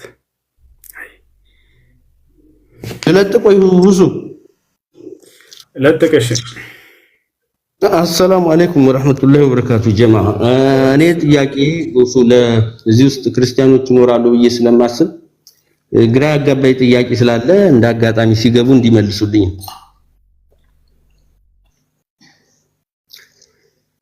ቃል ነበር በመጀመሪያ ይላሉ። ቃልም በእግዚአብሔር ዘንድ ነበር፣ ቃልም ስጋ ሆኖ መጣ ይሉናል። ከዛ በኋላ ሶስት አምላክ ታመልካላችሁ ስንላቸው አይ አንድ አምላክ ነው የምናመልከው፣ ይሄኛው በስጋ ራሱ ቃሉ ነው የመጣው፣ ግን አንድ አምላክ ነው ይሉናል። በዚህ በመጽሐፍ ቅዱስ ታሪክ ውስጥ ከኢየሱስና ከአብ ውጭ ያለው ሶስተኛ ወገን ብዙም ድርሻ የለውም። ግን የኔ ጥያቄ ሰቅለነዋል፣ ለኛ ሲል ሞቶልናል ካሉ በኋላ ኢየሱስ የሚባለው አካል ወደ ሰማይ ሲወጣ ከእንደገና ሁለተኛ አካል ሆኖ በእግዚአብሔር በአብ ቀኝ ይቀመጣል፣ ይፈርዳል ይላሉ። በአብ ቀኝ ለምን መቀመጥ አስፈለገው? ራሱ አንድ ጌታ ከሆነ ወደ ሰማይ ሲወጣ ኦልሬዲ ለሰው ልጅ ለመሞት ወርዶ ነበር፣ ስጋ ለብሶ ወደ ሰማይ ወጣ። ለምንድን ነው ውህደቱ አንድ ብቻ ያልሆነው? ሁለተኛም እሱ በቀኝ ከተቀመጠ በግራስ የሚቀመጠው ማን ነው? ጨርሻለሁ። አንድ አምላክ ከሌላ አምላክ ጎን ተቀምጦ ነው። እንዴት ብላችሁ ነው ታዲያ አንድ አምላክ ነው የምናመልከው የምትሉት ነው? እሺ መመለስ የሚፈልግ ክርስቲያን ካለ መመለስ ይችላል።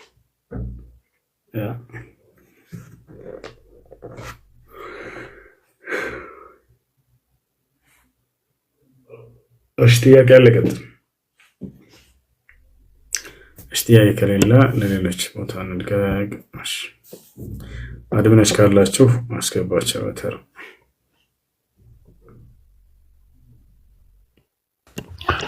والله حسين أنا مستغرب من حاجة. صوتي مسموع؟ نعم.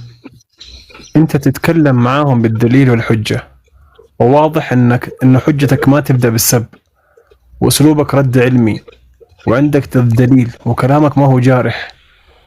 فأنت تبحث للحق ونفس الوقت كمان تدعو إلى الحق بلا جدال ولا إساءة ولا وبنقاش أدب. يعني أنا مستغرب ليش الكمية القذف والسب والشتيمة إلى متى أهل الوضع هذا؟ والله أنا مستغرب صراحة. هي بطل معجبين قلبي والنوسة. لأنهم ربوهم على هذه الأخلاق الرذيلة، وخاصة في الآونة الأخيرة ربوهم على السب والشتم.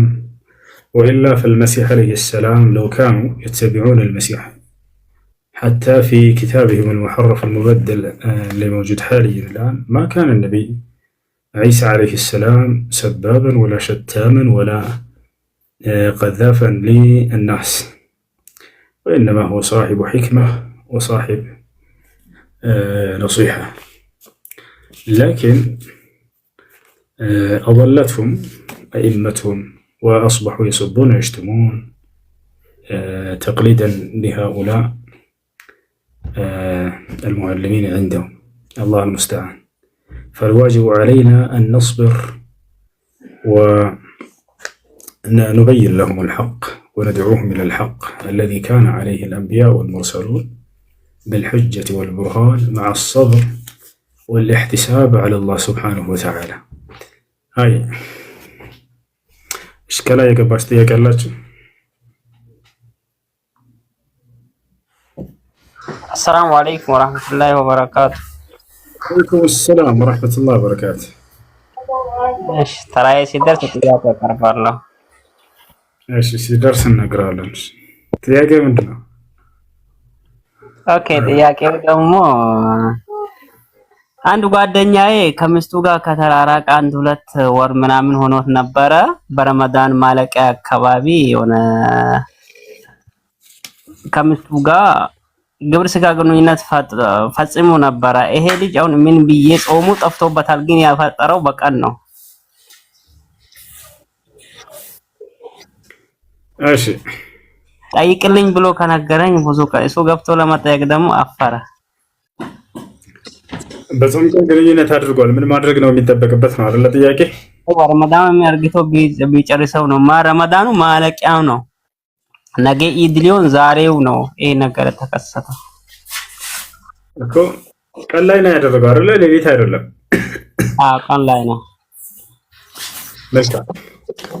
ለጓደኛ እንዲህ በለው። እሺ ከአንተ 3 ነገር ይጠበቃል በለው። አንደኛ ተውበት ማድረግ፣ ምክንያቱም በጾም ቀን ግንኙነት ማድረግ ኃጢአት ነውና ኃጢአትን ያደረገ ሰው ወደ አላህ ተውበት ማድረግ አለበት በለው። ሁለተኛ የዛች ቀን ጾም ተበላሽቷል፣ ያችን አንድ ቀን ቀባ ማውጣት አለብህ በለው። አንድ ቀን ብቻ ነው። ረጋ በል፣ አንዴ ዝግ በል። እሺ ትነግረዋለህ፣ ቀስ በል። የምነግረን ሁሉ ሪከርድ አድርግ። ሁለተኛ ምንድነው? ያችን አንድ ቀን ቀባ ያወጣል። ሶስተኛው ምንድነው? ከፋራ አለበት። በፈቃዱና ፈለጋቱ ከፋራ አለበት። ያንም 2 ወር በተከታታይ ያለ ማቋረጥ መጾም ነው። ያን ካልቻለ ለ60 ድሃ መብላት የሚለው ማለት ነው። ያ እሺ ባል ሚስትም ናቸው ወይ ይሄን የሚያደርጉት ወደሚለው ስንመጣ ጊዜ ሁለቱም በፈቃደኝነት ከሆነ ያደረጉት ቀን ላይ ሁለቱንም ሶስቱ የተናገሩት አሁን ይመለከታቸዋል። ነገር ግን እርሷ ሐራም ነው እያለች ከሆነ እሱ ይሄን እያደረገ ማነው እሱ ያን ጉልበትን ተጠቅሞ ያደረገው እሱን እንጂ እሷን አይመለከታትም ከፋራው ቅጣቱ።